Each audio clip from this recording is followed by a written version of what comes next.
A very good morning to all. It is a momentous day today when we are here to celebrate World Teachers' Day. On behalf of Swami Vivekanand Chair, established in Swami Vivekanand Subharati University, we are here to celebrate this auspicious occasion. Before I move any further, let me dwell on the objective of the webinar today. All over the world,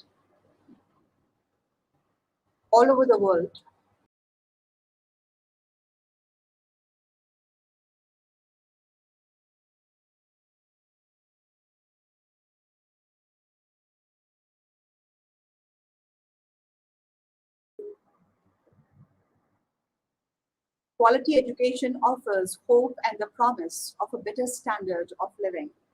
However, there can be no quality education without competent and motivated teachers.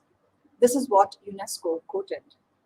World Teachers' Day, also known as International Teachers' Day, is an international day held annually on 5th October.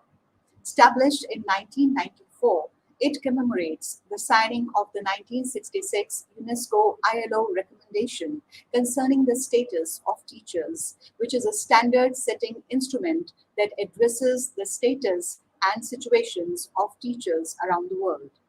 This recommendation outlines standards relating to education, personnel policy, recruitment, and initial training, as well as the continuing education of teachers, their employment and working conditions.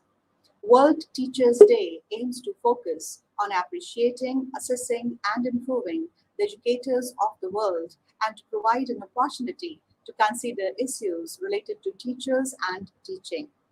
World Teachers' Day is celebrated every year on October 5 to recognize the rights and responsibilities of teachers and educators across the globe. Undoubtedly, teachers are great friends and philosophers who guide us through the thick and thin in life. This day is to honor, support, recognize, and celebrate the country's educators, the contributions they make in our classrooms and communities, and the role they play in building the global future.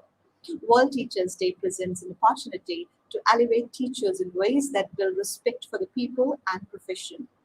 World Teachers' Day highlights the need to support, provide for, and empower teachers as the world community works towards sustainable societies and quality education for all.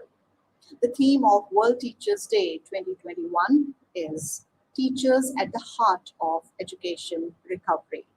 The United Nations presented this theme for Teachers' Day in respect of their determined and diligent efforts in the crucial stages of the COVID-19 pandemic. Here's the tentative schedule which we're going to follow today during the webinar. Let me talk a little about the university. Swami Vivekanand Subharati University is a university under Section 2F of the University Grant Commission Act 1956, set up under the Swami Vivekanand Subharati Vishwavidyalaya Uttar Pradesh Adhiniyam 2008. The university has been established under the aegis of Mahayana Theravada Kushana Buddhist Religious and Charitable Trust Meerut, which has acquired a commendable record of service in the field of education, healthcare, and social welfare.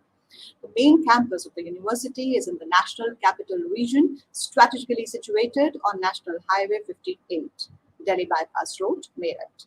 The campus, aptly called Subharatipuram, is spread over a sprawling area of about 250 acres of land comprising magnificent buildings, lush green lawns, and vibrant surroundings, with over 5,000 people dedicated to make the university a magnum opus in the world. The university has several constituent colleges which provide higher education in mostly all the disciplines like medical, dental, nursing, physiotherapy, paramedical, pharmacy, naturopathy, yogic sciences, engineering, management, law, journalism, education, library, arts and science, hotel management, faculty of science, Buddhist studies, etc. is engaged by design to create academically and technically proficient professionals. The university has been awarded the membership of Association of Indian Universities in 2013. All India Conference of Intellectuals and School of Educators have conferred Outstanding University of the Year 2013-14 to the university for its outstanding contribution in the fields of education, science, healthcare, national integration, social empowerment, and preservation of cultural heritage. The university has also started a number of courses through distance education approved by the Distance Education Bureau of UGC. The university has been accorded Grade A by National Assessment and Accreditation Council in 2016. This webinar today on World Teachers' Day is being organized by Swami Vivekanand Chair, established in Swami Vivekanand Subharati University. The chair aims to facilitate and encourage research culture among the faculty and students. Its prime role is to create contacts with the real world and promote research through a range of publications. It enables a congenial environment for technological development and monitors the research activities of the college. It takes upon the responsibility of creating a workplace to attract the best talent and strives continuously in pooling of skills and internal resources, creating a strategy for maintaining to be at the top of all educational institutions. Chair is also responsible for informing students about intercollegiate academic activities, research opportunities, and encouraging students to publish original work in leading journals and presenting at conferences. The chair time to time organizes various academic workshops, seminars, and webinars to sharpen up writing and analytical skills of the students. Well, let me talk a little about the theme for today's World Teachers' Day that we are celebrating. This year's observation of World Teachers' Day focuses on the effect that the pandemic has had on education and on teachers, as well as the steps that need to be taken to ensure that teaching personnel develop their full potential to play the role expected of them in recovering from the pandemic and achieving the 2030 Global Education Goal. Never have teachers been more wanted and needed than today. The educational disruptions and school closures caused by the COVID-19 pandemic have confirmed the crucial role of teachers in maintaining learning continuity and also in sustaining the very dynamic of households, families, and communities. During the current crisis, we have witnessed how teachers have been at the heart of educational responses. They have provided online teaching and learning. They have prepared take-home packages for students living in rural and remote areas that lack the connectivity and technologies needed to pursue online learning. They have adapted and adopted new practices and diversified the formats to cater to the needs of the learners. Let us acknowledge and appreciate the efforts made by the teachers during insurmountable circumstances, applaud and appreciate the vigor exhibited by them. And I would now like to invite Dr. Abhay Shankar for welcome note. Let me speak a little about Dr. Abhay and apprise you. Dr. Abhay M Shankar is professor and principal. He completed his graduation and post-graduation from SDM College of Naturopathy and Yogic Sciences, Ujjain, Karnataka, affiliated to Rajiv Gandhi University of Health Sciences, Karnataka. He has excelled in the field of naturopathy and yoga and setting up new ventures like departments, OPTs, hospitals, organized many conferences, mass yoga camps. His clinical skills have been sharpened by the vast experience over years and his achievement as gold medalist in his MD, which was the first batch of its kind in the whole country. His teaching experiences in both UG and PG curriculum in the field for a long tenure of years have made him adept to his present job. He has more than 19 years of work experience in the field of various capacities. He has explored his skills in undergraduate teaching, postgraduate teaching, clinical academic research, administrative, social responsibilities, and handled spatial responsibilities and has contributed vastly to the field. He has experience as an external examiner, deputy chief superintendent, PG guide, delivered numerous health talks at public gatherings, schools, colleges on topics like disease prevention, healthy lifestyle, hygiene, yoga in daily life, etc. He has organized numerous awareness camps in naturopathy and yoga treatment camps. He has attended numerous conferences, seminars, and workshops as delegate, invited speaker, paper presenter, and is computer savvy with knowledge of 8 languages. He was also the member academic subcommittee of Yoga and Naturopathy, Ministry of Ayush, Government of India. In addition to the duties of principal, is also the Dean Faculty of Ayush, Swami Vivekanand Chair, University. And now invite Dr. Abhay to deliver his welcome note on this occasion. Dr. Abhay, please. Jai Hind to all. Thank you, Dr. Simi Gurwaraji, for an elaborate introduction. And I'm here today to welcome you all on this occasion, a great occasion on the World Teachers' Day. We are celebrating the Teachers' Day on a international level, and the apt theme of this today's webinar is Teachers at the Heart of Education Recovery, and it's completely making sense in this present scenario. And I would like to heartily welcome our chief guest of today's webinar, the Chancellor of Swami Vivekanand University, Mrs. Tuti Narayan Kakkar, who is here with us today. Welcome you, ma'am. Thank you for being with us and always guiding us. I also welcome our keynote addresser of today, Professor Dr. Vikash Sharma, Head Department of English, Chaudhry Charan Singh University, Meerut. Welcome, sir. Our guest speakers, Professor Dr. Ranjana Tripathi, Principal, Rajarshi Tandon, Mahila Mahavidyalaya, Constituent College of University of Allahabad, Prayagraj. Welcome, ma'am. Guest speaker, Professor Dr. Anil Sherawat, Deputy Director, Amity Institute of Corporate Communication, Amity University, Noida. Welcome, sir. Guest speaker, Professor Dr. Devendra Arora, Dean, Meerut Institute of Engineering and Technology, MIT, Meerut. You are heartily welcome, sir. Our another guest speaker, Dr. Bimlesh K. Singh, Associate Professor and Head, Department of English, Mahatma Gandhi Central University of Bihar, Motihari.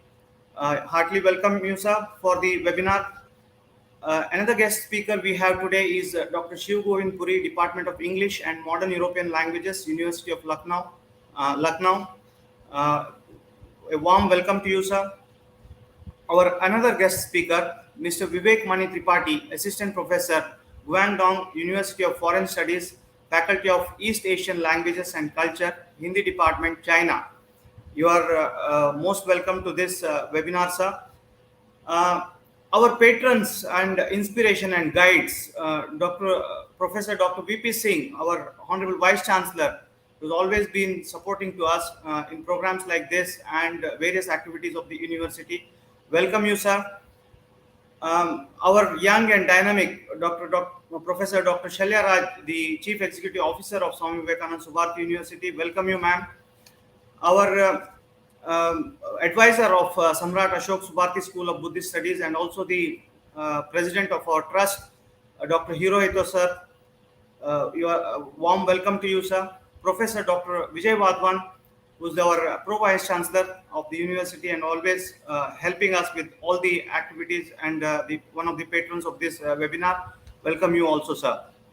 Not forgetting Dr. Simi Gurwara, convener of the Swami Vivekanand Chair, Swami Vivekanand University. Mr. Vishal Singh, who is coordinating all the webinar activity, what we have today, head of the Marcom division. And do not take it that lastly I am talking about the delegates. The delegates, the most important people who are listening to us today in this webinar. I welcome you all.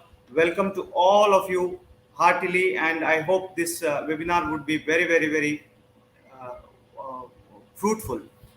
Thank you for the opportunity to welcome you all on behalf of Swami Vivekanand University and Swami Vivekanand Chair of the university. Thank you. Jai Hind. Thank you very much, sir. This warm welcome that you extended towards everybody for the seminar today, I really appreciate and I thank you a lot.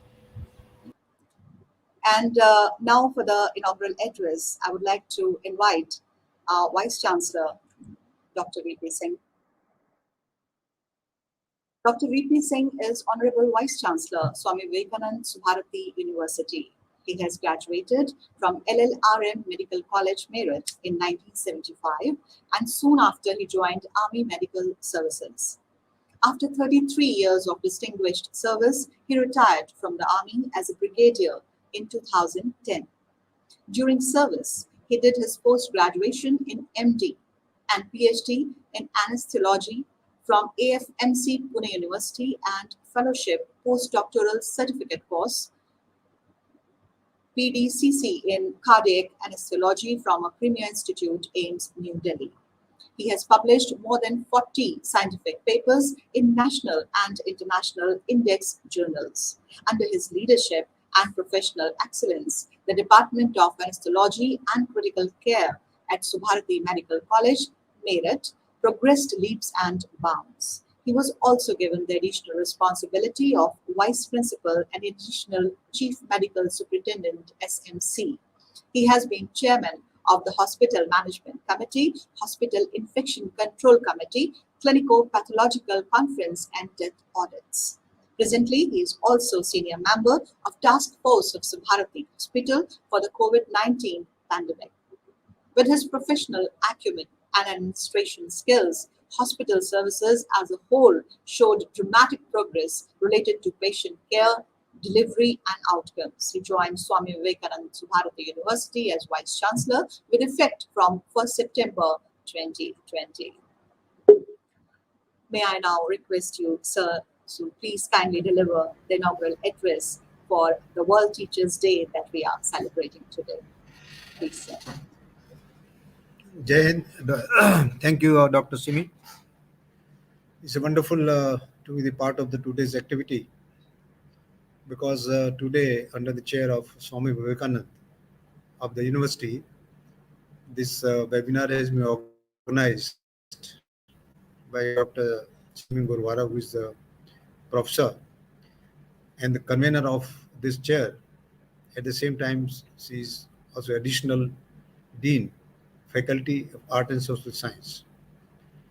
So today is a very important day because most of us are in this line. There's a teaching, and we do love teaching. And as we know that the value or the importance of the teacher in the society and national building is great, because with the recent advances in various technology to teach, many other things have come along with the new education policy. But at the same time, the importance of the teacher has never been diluted and will never be diluted, because the machine cannot replace the man. Simple logic is this. To give you an example, like robotics in medicine. Now the robotics have come in a big way in managing the patient or the patient care, but no robotic or technique or the equipment can function without the doctor who has been trained in that.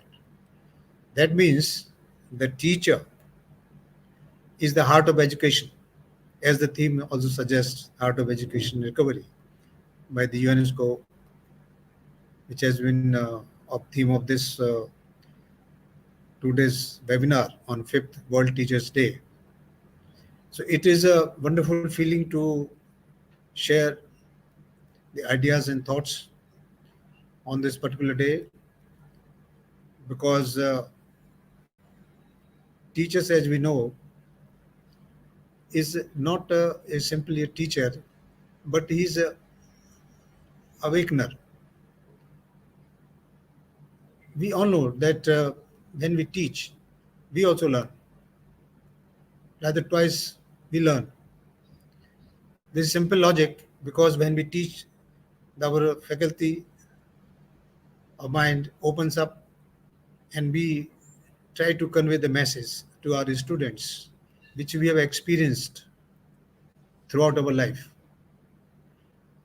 The more important is that when we tell, what we tell, the students know. When we teach, they remember. And when they involve them, then they learn. So this with basic tenets of teaching is being followed. So World Teachers Day coming on this platform that is under the chair of Swami Vivekanand Chair is great, because there cannot be a better teacher we can think of other than Swami Vivekanand. As we know that he was the man who guided the whole world. He introduced the Indian darshan, the principle of the practice of Vedas and yoga. In fact, he emphasized many things during his short stay on this earth, just 39 years, 14 days. And you must be knowing, all of you, that he never scored very high in the exam, around 45 to 50%. But look at his expansion of his vision, which we had. Therefore, realizing these things, now we know today that even the today's or this education policy 2020, also there is a concept has come how we should examine the students. The methodology should change and will change, because it's not it is not possible to assess the student, his capability, his utility, and his way of looking at what he has learned just by a simple examinations or the examination which are being practiced or used. So therefore, there's already it has been propagated in the new policy that it should not be a sort of examination in semester examination or annual examinations, but the examination goes side by side. And we know as teachers and professors and internal examiners that we are watching the student, we are teaching them, and we know that how the student is progressing and how good he is. So I would say that I'm really happy that this today's seminar is so wonderful seminar and organized so well, because I was just listening to Dr. Abhay, the number of guest speakers we have, which they are luminaries in their field, and I'm sure with their presence, this webinar will be very fruitful, very illuminating, and very good to the students, faculty, whosoever joined today's webinar. So I wish this very best to Dr. Simi and her team to organize this today's event and involve or bring on this platform many learned people who will, I'm sure, that share their views, and we all will be benefited. And in the long run, we would realize that the teacher which we are, what we are today, and what we look at it in the future, what is going to shape up the teacher. Because let me tell you that as of now, the general impression is that there is a disconnect between the teacher and the students. Whatever we want to call it, the Guru Shashya tradition which we had in the past, we will have to fall back on this, which is again the important component of the national education policy. We are trying to drive at home that point, because unless you have that feeling, because as we say that when we teach, it is a major part is how we teach, what we want to teach, and how we want to convey the message. It is not the amount of syllabus we have covered, but what actually the education has been imparted to the students, which is going to be useful in his or her life. Therefore, it is important that we should always keep in mind while we are teaching or in the classroom, we should not forget that it is not the classroom which is important, but it is the teacher who is important. And as a teacher, I can tell you that the teaching is something, I mean, one has to enjoy teaching.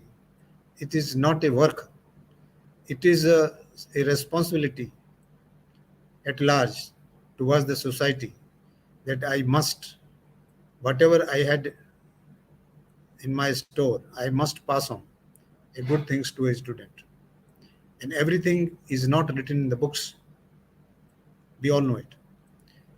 Unfortunately, our ancient knowledge of various subjects today we are not able to impart because that is not a part of syllabus, but definitely the part of the human growth and psyche. I'll give you an example. Like the Kriya Yoga. Now there are various type of things. Now there are certain things which are disappearing because lack of teachers. Now regarding Kriya Yoga, which I was talking, now it is the literature you may find anywhere. And if you read, you get impressed that it is something wonderful, we should follow it, do it. But how to do it? By reading books, you cannot do it. You need a teacher, you need a guru. So same thing applies even in the today's the syllabus or the subjects which we teach. That is otherwise in the era of information technology, everything is available by click of mouse. But without a teacher, even students cannot be at the right place. For example, yesterday we had a wonderful talk from Byju's EdTech company, and we were trying to introduce our students that while they are undergoing graduation of the degree courses here, they might as well prepare for their career enhancement by learning or preparing themselves with the UPSC service examinations like IS, IPS. And that gave an impression. And I'm sure that even the students and the parents, they were convinced that the knowledge about preparing these competitive examinations is already available. But unless somebody guides them, teach them, it is not possible to achieve the success in this particular field. In a nutshell, I would say that today's program, I'm sure, going to be wonderful, and all the participants will enjoy and relish today's event. So with these words, I would like to thank once again to the organizers and participants who are agreed to join today's this event organized by the Swami Vivekanand University under Swami Vivekanand Chair by Professor Simi Gurwara, is convener of this chair. Thank you very much. Jai Hind, Jai Swarthi. Thank you so very much, sir, for your magnanimous words. And so very rightly you said, sir, that classroom is not important. It is a teacher who is important. And that is the message that we are trying to convey through this webinar today, that it is about the teachers ultimately, because the teachers made the difference through this unprecedented, extraordinary circumstances that we faced. And it was the teachers who proved that, yes, new learnings are possible. And they just made it. Thank you so very much, sir, once again. And now it's time for the keynote address. And for that, we have amongst us Professor Vikas Sharma, who is Head Department of English, Chaudhry Charan Singh University, Meerut. Professor Vikas has served as principal in DAV PG College, Bulandshahr, from 2014 to 2018. With 28 years of teaching experience, he has 2 books and 37 research papers published in journals of repute to his credit. He has been the General Secretary of College English Teachers Association of CCS University, Meerut for 12 years. Joint Secretary, Meerut University Teachers Association for 2 years, and President for another 2 years. He has been bestowed with the Best Teachers Award by the UP Government Higher Education Department through Regional Director Meerut in 2016 for taking regular classes. UP Government Higher Education Department has felicitated Professor Vikash Sharma with Shiksha Samman in 2021. He has been a recipient of Anubhav Sarjana Samman in 2014, Saraswat Samman in 2016, and Award of Excellence in 2021. We are so privileged, sir, to have you amongst us as a keynote speaker. May I now request you, sir, to please kindly address us and enlighten us all. Thank you, Simmi. Am I audible? Am I completely audible? Yes, sir, completely. First of all, I would like to pay my sincere thanks to the university authorities who has given me a chance to speak on the World Teachers Day. I congratulate all the teachers on World Teachers Day. Professor Vice Chancellor, Honorable Vice Chancellor, has very clearly stated, and I agree, the teacher is the heart of education. Sometimes I say the teacher never tires and never retires. And Professor Vice Chancellor, Honorable Vice Chancellor, very aptly said that no robotics can replace doctor. Similarly, no online teaching can replace teachers.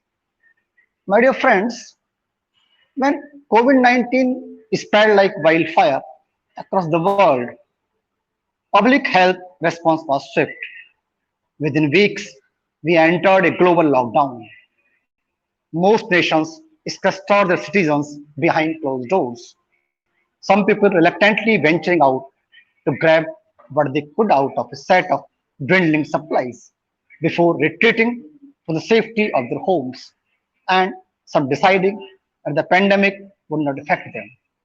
Weeks turned to months as it became quite clear that the pandemic was not going to be over quickly.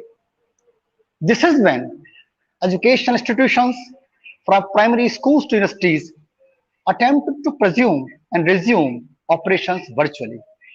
Overnight, technology platforms and teaching models that were originally designed for in-person instruction were hastily applied to digital learning environments, most often in the form of Zoom and other video conferences. The main challenge for teachers was the implementation of effective pedagogical approaches, improving the online method to include holistic approaches and complex skills was a looming question. Overexposure to screen, excessive workload for teachers, burnouts were going to become common phrases. One, I remember a really famous incident that one engineering professor estimated that students finishing their first half semester of seminar learning were only retaining 20% of knowledge they should be gaining versus what a student should observe in a regular classroom setting. As Honorable Vice Chancellor very aptly said, that online teaching can never be replaced by classroom teaching. My dear friends, a community of teachers across the globe almost simultaneously started learning absolutely new ways of virtual teaching and connecting with students. It is no option environment for all of us. We either reinvent or perish. This is why innovation in the learning process was a crying need. Teaching is not a straightforward role to take on. Certainly, in the past year, you can say in the past 2 years, the role of a teacher has changed dramatically. We have engaged in our students' lives in unprecedented ways through online teaching, providing round the clock support for students and parents alike, and been at the forefront of frustrations caused by the pandemic. Dear friends, outstanding teachers are now needed more than ever before. The world faces an uncertain future in terms of the pandemic, global warming, and social and political unrest.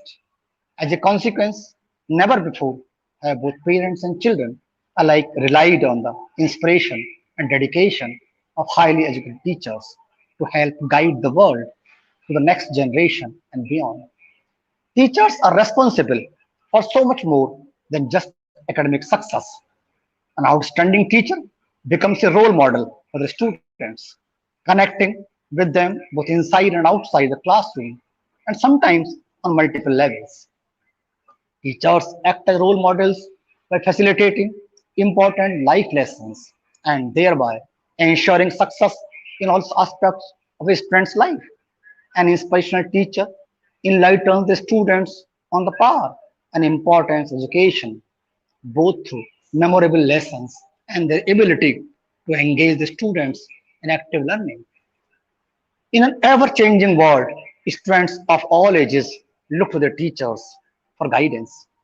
Outstanding teachers listen, emphasize, and enable the students to investigate a range of options objectively. This can be vital as children reach their teenage years when the world becomes a complex place to understand, and many life decisions and important academic choices have to be taken. Inspirational teachers show their students what can be achieved and provide the tools and guidance for this to take place.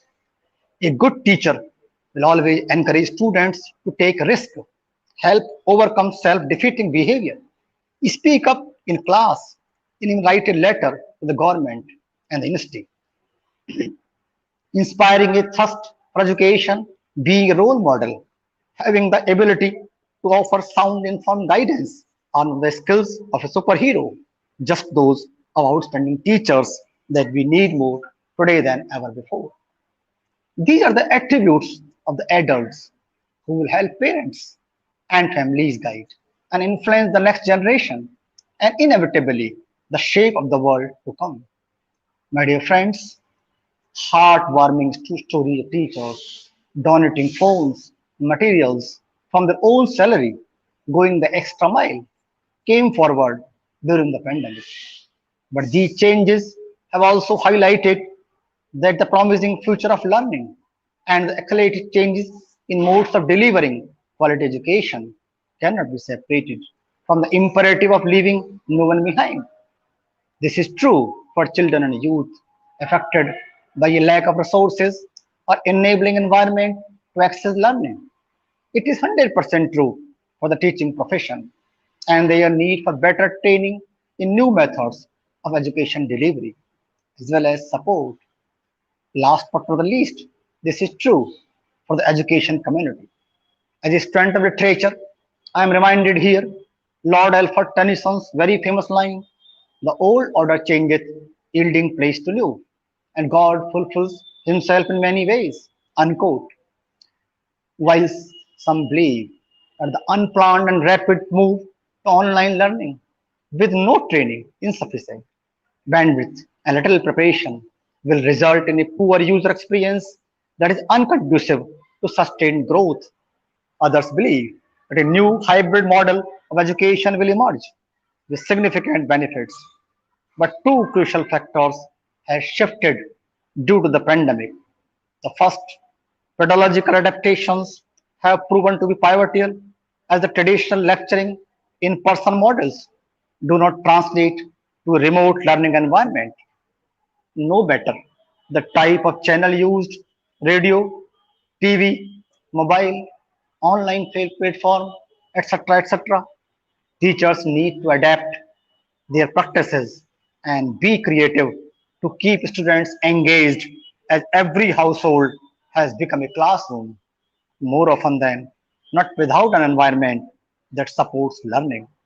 Some countries are supporting teachers with this technique. Second, the pandemic has recalibrated how teachers divide their time between teaching, engaging with students, and administrative works. This pandemic has highlighted the need for flexibility and more time for student teacher interactions. My dear friends, teaching innovation in pedagogical methods becomes an essential skill for every teacher. The response to the coronavirus has demonstrated how technology can help transform how we teach and learn. But the push for change started long before the pandemic struck, and it will go on long after the threat subsides. Apart from corona, with the changing environment and the rapid changes in the atmosphere of globalization, innovative and ingenious techniques will pave the way for future. Even if the crisis is over, we would not go back. We could never go back. We could never go back to old methods. New combination techniques will help both teachers and students in being global citizens. Mapping the content of innovation is an important key to advancing a new framework forthcoming.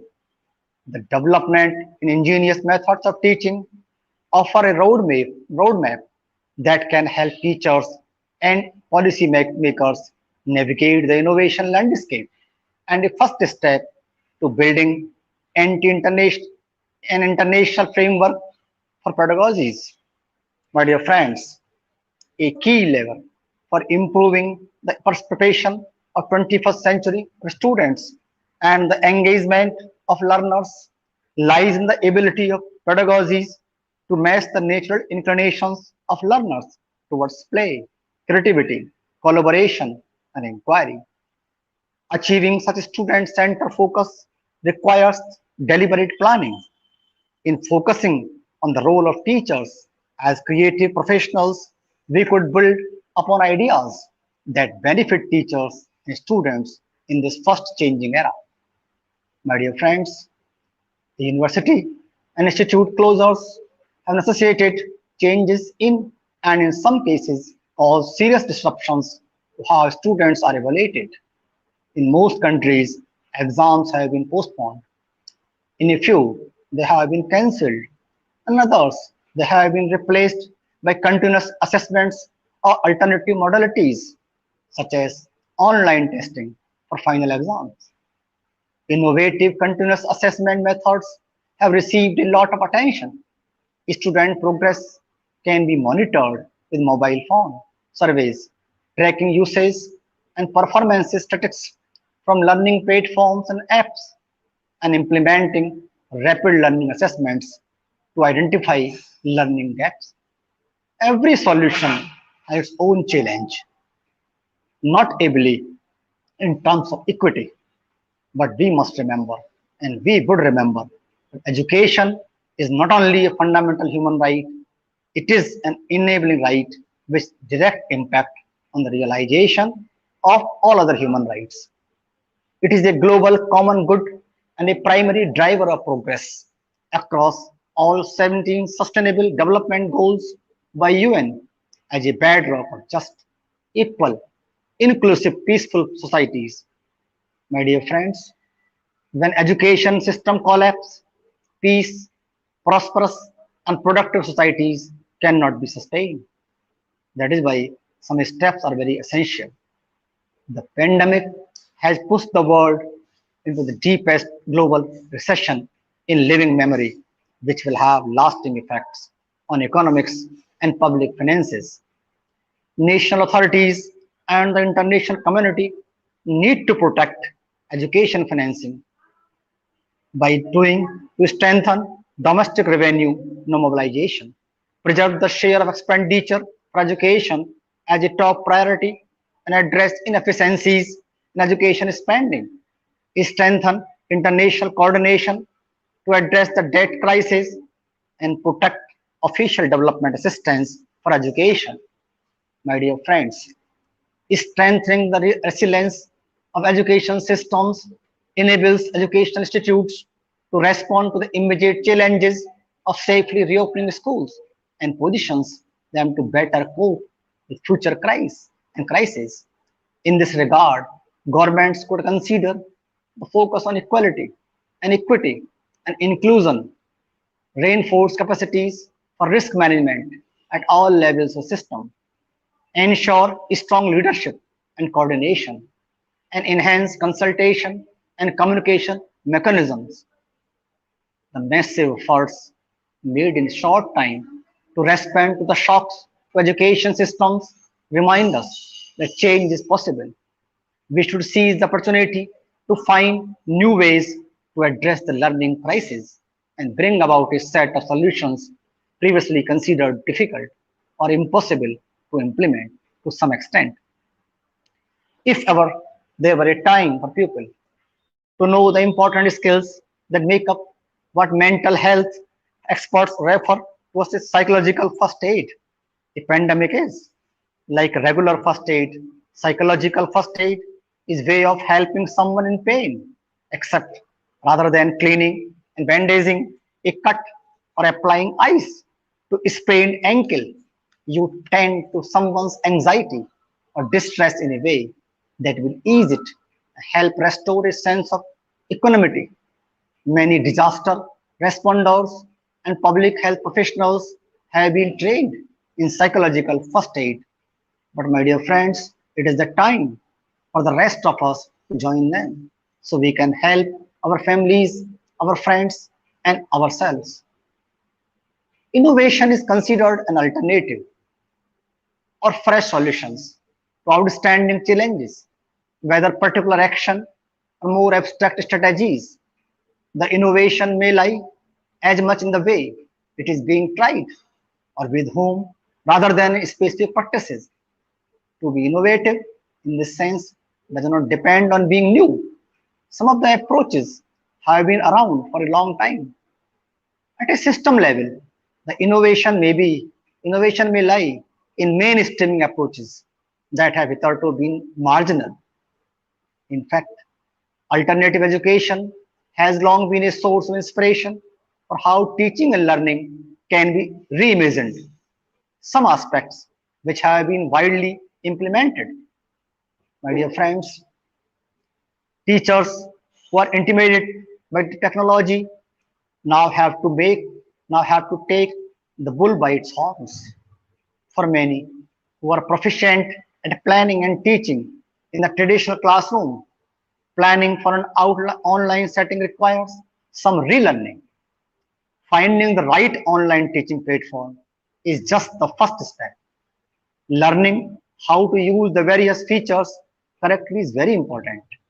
But using a platform and features to teach effectively and ensure that all students are indeed learning is paramount. This pedagogical approach blends student work and teaching for understanding, rethinking their experiencing, and drawing heavily on digital learning resources. The aim is to be both more engaging and coherent for learners and to free teachers from more routine practice in favor of interactive and intensive classroom activities. My dear friends, computational thinking looks at problems in ways that can be solved by only computers. Its basic elements are logical reasoning, decomposition, abstraction patterns.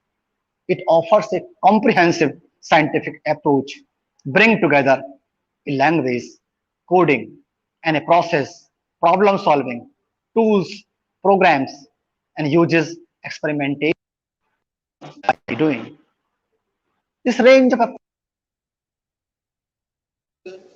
literacies in the context of cultural diversity and technology.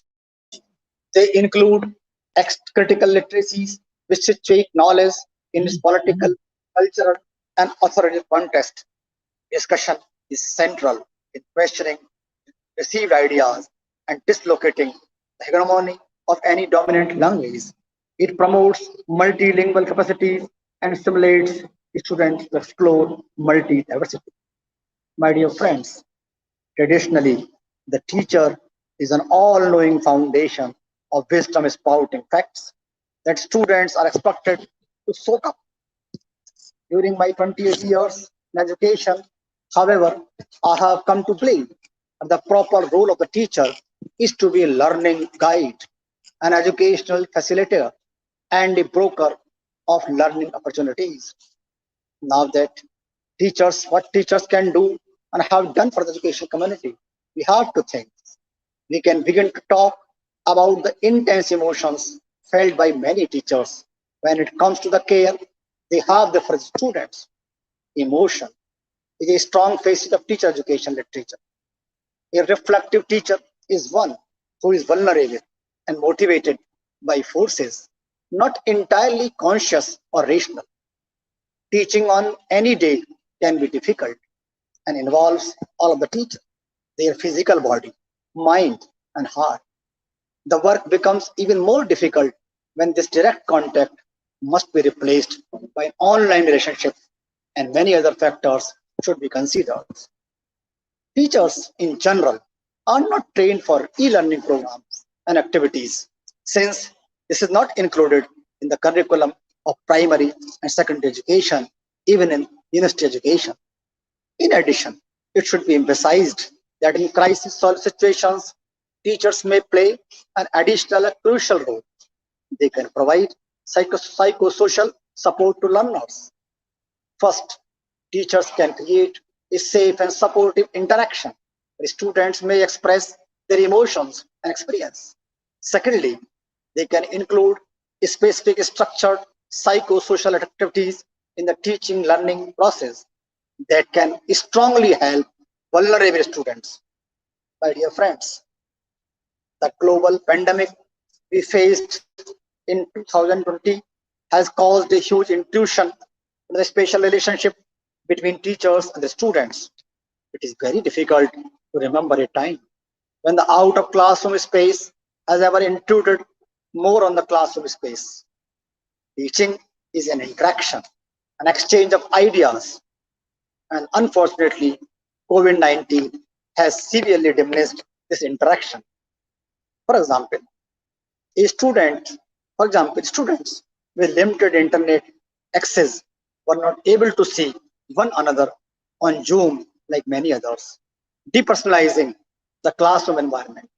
While teaching was already a difficult, complex profession, COVID-19 has pushed aside some of the heartwarming relational positives for teaching and replaced them with stress, increased demands, and worry about students' safety. Caring, kindness, and emotionality are necessary parts of teachers' work. This is both a choice, also a part of teachers' professional identity. My dear friends, while this choice led them to sometimes get exhausted and think about certain kids all night, or be perceived in a disempowering way, all teachers saw the caring work they were engaged in as being an integral part of their professional identity. We do not care because of our duty. We care through our attempts to institute and maintain a caring relationship. Caring for students is becoming together a responsibility to and for each other, because good teachers naturally invest piece of themselves in their work. Their personal and professional identities are interrelated. Teachers' tendencies to care have not changed during the sharp transition from traditional schooling to pandemic schooling. Teachers still felt worry, frustration, overwhelm, and many other emotions during their planning and, institutional efforts. Teachers also experience confusion and stress because they are often unsure of their obligations and how to maintain connections with students to support learning. Transitions to distance learning platforms tend to be messy and frustrating, even in the best circumstances. In many contexts, school and university teachers, school closures, and university closures led to furloughs or separation for teachers. Moving learning from classroom to homes at scale and in a hurry presents enormous challenges, both human and technical.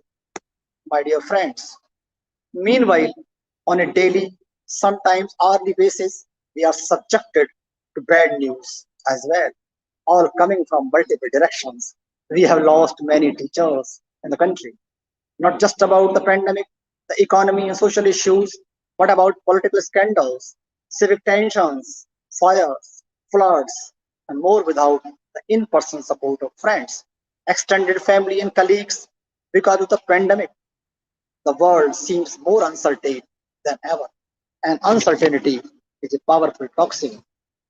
As guides, mentors, and sometimes even confidants, teachers have to take care of their own mental health as well as that of the students. Some of the way in which we can navigate that, if you know people who are struggling to get enough food, water, or shelter, help them directly or indirectly by steering them toward community resources. As far as your own needs, make a conscious effort to consume nutritious foods, stay hydrated, get enough sleep, do some form of physical activity every day, and avoid using substances such as alcohol or cigarettes to cope. Protecting people from additional distress is a key aspect of mental health care. And there are several ways you can do this for yourself and others. First, check to make sure conditions are physically safe. Then take steps to ensure emotional safety by treating others and yourself with respect and compassion. Remind yourself that whatever you are feeling or going through right now is perfectly normal. To prevent this anxiety caused by negative news, limit your media exposure. My dear friends, keep calm to carry on. Maintaining a gentle tone of voice can have a calming effect on distressed people around you. In addition, remind yourself and encourage others to do a relaxing activity such as yoga, mindfulness meditation, deep breathing, or progressive muscle relaxation every day. This will help you de-stress in a given moment and maintain your psychological equilibrium. At regular intervals throughout the day, or when you feel stress overload coming on, hit the pause button and what you are doing and focus on deep breath. You can override stress with deep breaths that cause the diaphragm to go up and down. My dear friends, especially during periods of uncertainty, it is very important to stay positive with learned or active optimism and remain forward focused. Remember Robert Browning, God is in heaven, all is right with the world. One effective way to do this is to consciously focus on what is going right now in your life. Research has found that having a ratio of 3 positive emotions to every negative emotion helps people flourish. You can do this by looking for positive movements, holding on to them throughout the day. These movements could be as simple as appreciating a compliment from a friend or a scent of flowers on a walk. When people are distressed, practice active listening by giving them your undivided attention, letting them take their time expressing themselves rather than pressurizing them to talk or immediately provoking advice. Globally, in contests ranging from places where teachers and learners have no computers or internet access to others where online learning took a great leap forward. Teachers have worked individually and collectively to find solutions and create new learning environments for the students to ensure that learning never stops. My dear friends, some teachers travel for hours each day to establish small learning groups around a laptop. Others walk door to door to distribute thousands of much needed school meals during the lockdown. Yet others delivered their classes on the back of a truck.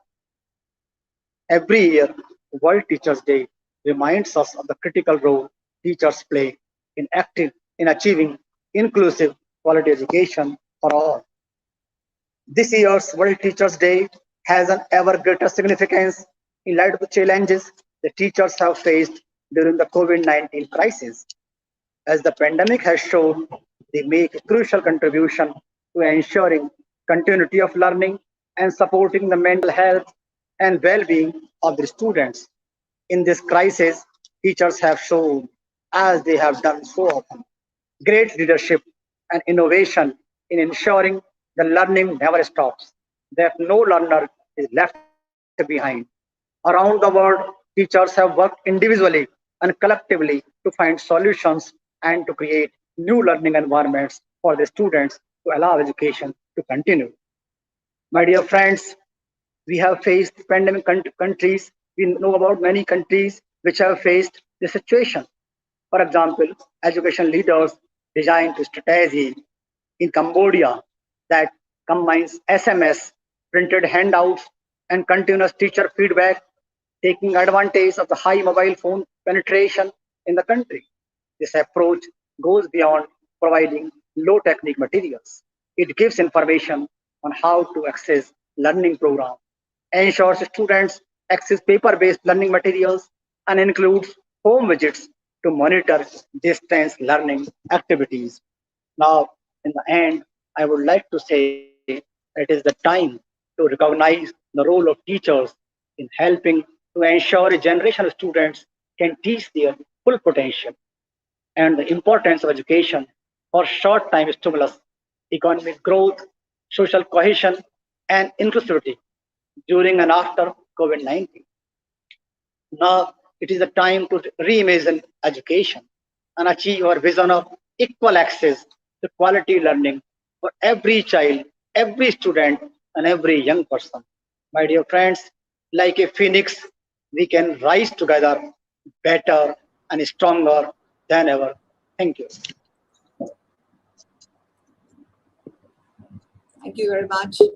Sir, you talked about the hybrid system of education, which is going to stay now with us forever. The old order has changed, you said, yielding place to new.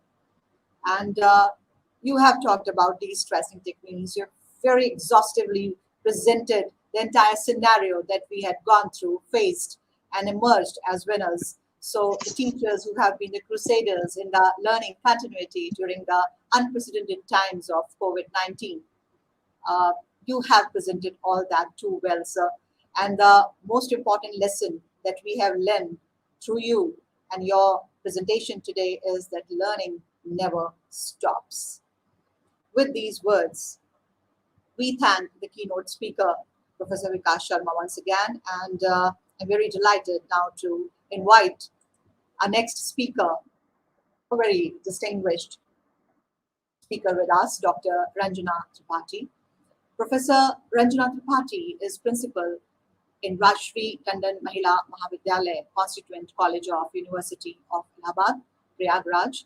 She has 31 years of teaching experience to her credit. She has been principal since 2017.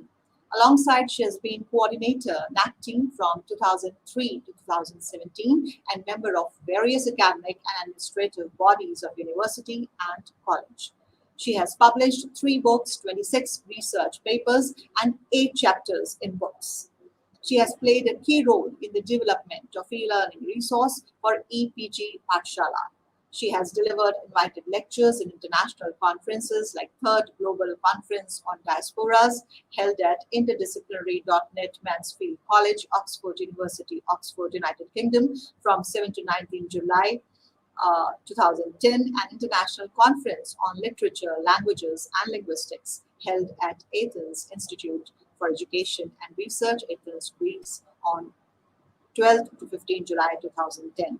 She has delivered multiple lectures as a resource person. Her area of research is gender studies and diaspora studies. May I now request Dr. Ranjana Tripathi to please come over and deliver the address. We are so eagerly awaiting this address, ma'am. You're most welcome. Thank you, Professor Simi. Namaskar. Honorable Vice Chancellor, Swami Vivekanand Subharti University, Professor V.P. Singh. Pro Vice Chancellor, Professor Vijay Vadvan. Principal, Maharshi Aurobindo Subharti College and Hospital of Naturopathy, Abhay Shankar Gordaji, and the convener of this Swami Vivekanand Chair, Professor Simi Gurwara, the very distinguished Professor, keynote speaker today, Professor Vikas Sharma ji, my fellow guest speakers, and all the participants of this webinar. I extend my warm greetings to one and all present here on the occasion of World Teachers' Day. I feel privileged to be here to express my views. I am indeed specially grateful to Professor Simi, who has given me this opportunity. And here I am with my views on the challenges that have been faced by the teachers during this COVID period and how they have worked so hard to come out of this and recover and help the education recover. Professor Vikas Sharma has not left anything untouched in his discourse. And before that, I feel the Vice Chancellor has also so aptly said good words about the role of teachers. So keeping all that in view, I just have to mention the key role that the teachers have played and the challenges that they have faced. As we all know, we have been informed earlier in this webinar, since 1994, World Teachers' Day is being celebrated on October 5th to mark the anniversary for the adoption of the 1966 ILO UNESCO recommendations regarding the status of teachers. The topic of the webinar today is Teachers at the Heart of Education Recovery. With the outbreak of COVID-19, the world came to a standstill, and so did the educational institutions. The governments across the world recommended to keep children, students safe and to continue the learning process. The urgent demand was to change the pedagogy overnight from conventional mode of face-to-face teaching to online mode. I shall very briefly state the challenges faced by the teachers of primary, secondary, and higher education and how they proved to be caregivers, how they have gone beyond their call of duty and harnessed the way towards resilience. Today, when the crisis is under control, though not over, we have to assess the critical role of teachers in the education recovery. They have adapted to the situation, and together with teaching learning, they have ensured the socio-emotional well-being of the children, adolescents, and students in higher education. As early as April 2020, most countries introduced the nationwide lockdown, affecting 91% of world's student population. It is about 1.5 million learners. No one knew how long the pandemic would last. Therefore, to ensure safe and to fulfill the demand of the time, students' education was taken as a priority. They had to be given, they had a right to quality and safe and inclusive education. Technology, therefore, was the only means, and so it was utilized by the educationists all over the world. The challenges faced by the teachers in India, primarily schools closed, but learning must go on, as Professor Vikas has already mentioned. In a country like ours, use of technology in school and higher education has been restricted to the cities, and that to a limited extent, like audio-visual presentation during lectures. But that is not what was the demand. Now it had to reach all the students in cities, towns, villages, to the vast population of underprivileged, who had migrated from big cities to the native villages during the pandemic to survive. The teachers had to reach out to a wide range of students, those with computers, laptops, those students with smartphones, those without smartphones, and those actually having no phones at all. So the next challenge that was before the teachers was to impart inclusive education with no equitable public education system. The disparities of education system, like the rural and urban divide, has been brought to light more than ever before. There was lack of technology, lack of teachers' experience with technology, and limited digital resource, lack of financial resources as well. All these glaring wounds in our education system landed before the teachers. Here at Prayagraj, where students of higher education are largely of middle class background belonging to villages, only 70% of the students of higher education have been able to attend regular classes.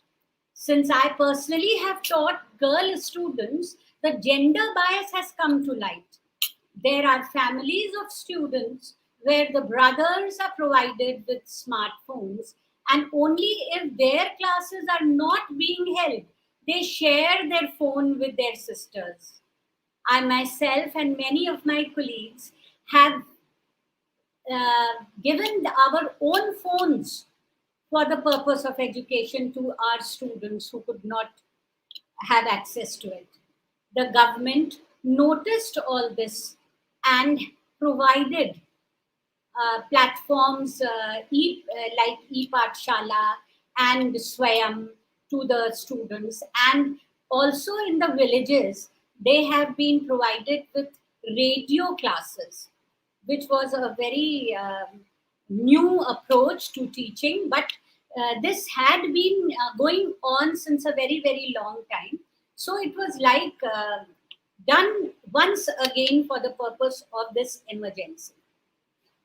For the children of primary classes, this does not apply because you have to be in front of them and you have to have eye contact with the children. So it was doubly difficult for the teachers of younger students. Now, the third challenge was the lack of digital literacy. Both the teachers and the students suffered, and the students have, taken a score over the teachers, and they have been successful in understanding all the technology very fast. But the teachers have been spending their free hours other than school hours struggling to learn and adapt to the new technology of digital classroom and preparing their lessons for the maximum benefit of the students. That is not all. You have a large number of anxious parents of the students who have not spared even the late night hours of the teachers. As it is, the teachers were never trained in digital learning and teaching.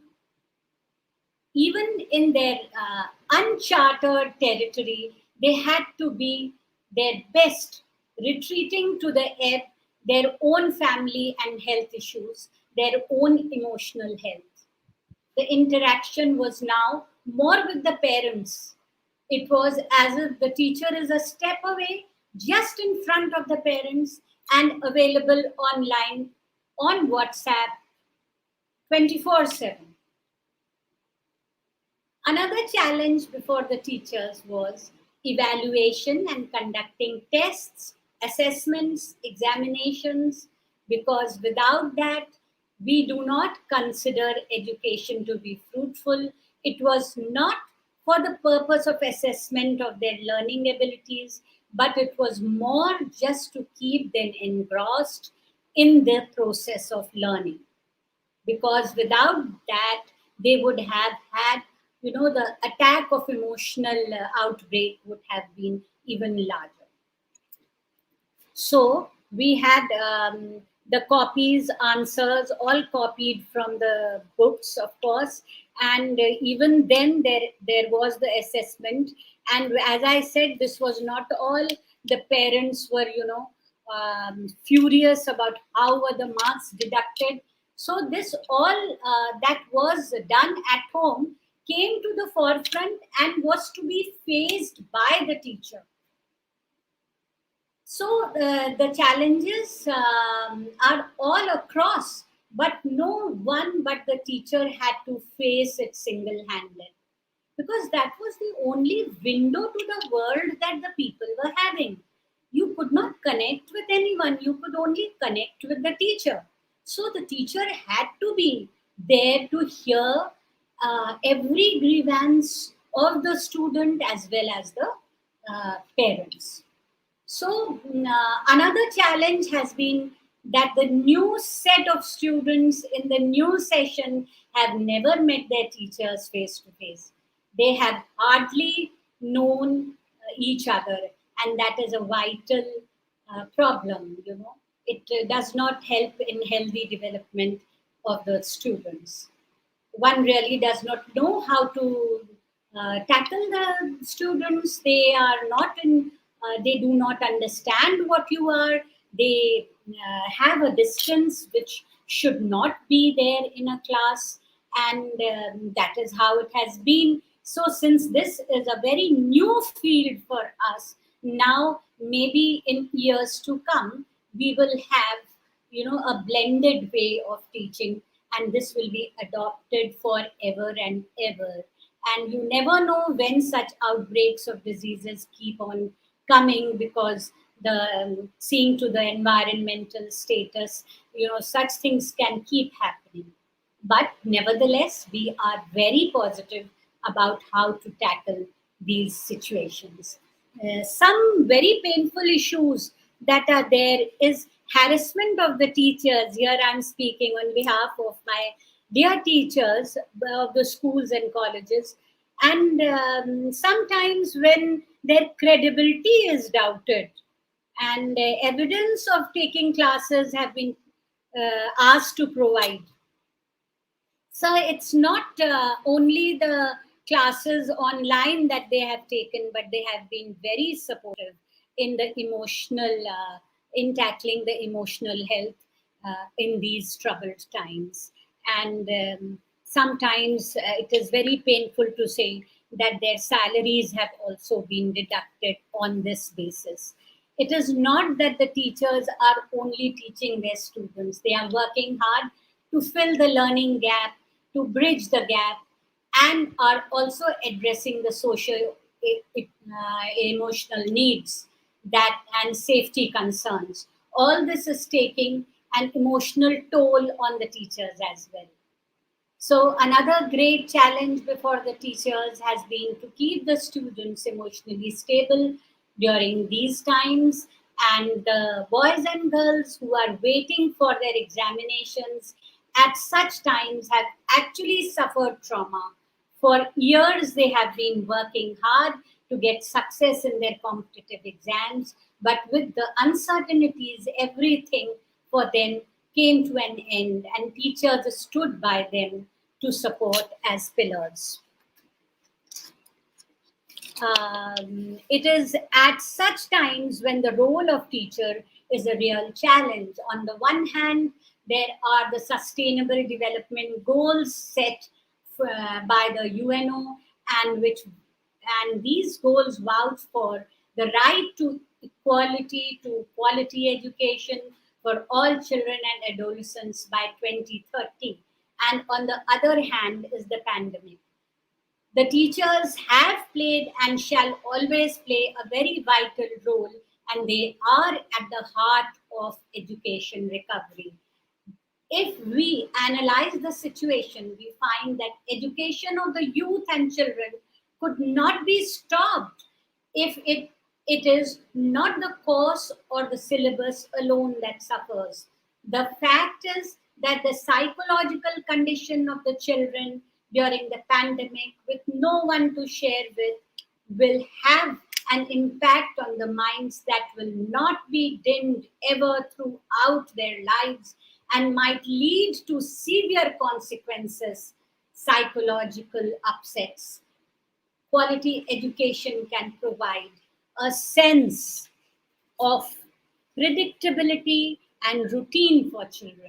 In emergencies like this, safe, protective, and nurturing environment can be life-saving and life-sustaining.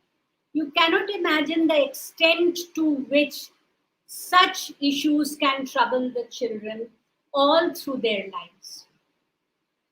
I have seen cases where childhood issues have lingered in their minds and have had a great impact later on in life. So, at such situations, it is a very sensitive issue and has to be dealt sensitively. Education has played a key role protecting public health, keeping children safe, ensuring continuity of learning, and promoting mental health and psychological well being. Therefore, even with schools closed, education had to continue, and teachers, therefore, are at the heart of education recovery. To conclude, it is not the knowledge that has been imparted by the teachers alone, but as I have already mentioned, physical and mental health and psychological trauma support at this time have played an important part in the process of recovery. The problem of teachers has not come in the way of imparting their vital regular duty in such a time of emergency. The closure of schools, inequalities have come to limelight, and it is for us to tackle these issues. I'm so privileged to be here on this platform before such a university of North India, which is very prestigious and is growing very fast. I'm so proud to say that I have some sort of connection with this university because our very dear Dr. Mukti Narayanji, who is now no more with us, was an alumni of my college, of my school, and our honorable chancellor too was a very senior girl when I was in school, and I have all my regards for them. And I personally pay gratitude to all the staff and to all the people here who are have joined this. A very special thanks to Simiji, who has been kind enough to approach me on this occasion. Thank you very much. Thank you so very much, ma'am, for your kind words. I mean, I'm so glad that you have touched upon some sensitive issues that afflicted the teachers during these times, and not many of us speak about those issues. But you showed, the courage of conviction in talking about the issues, ma'am.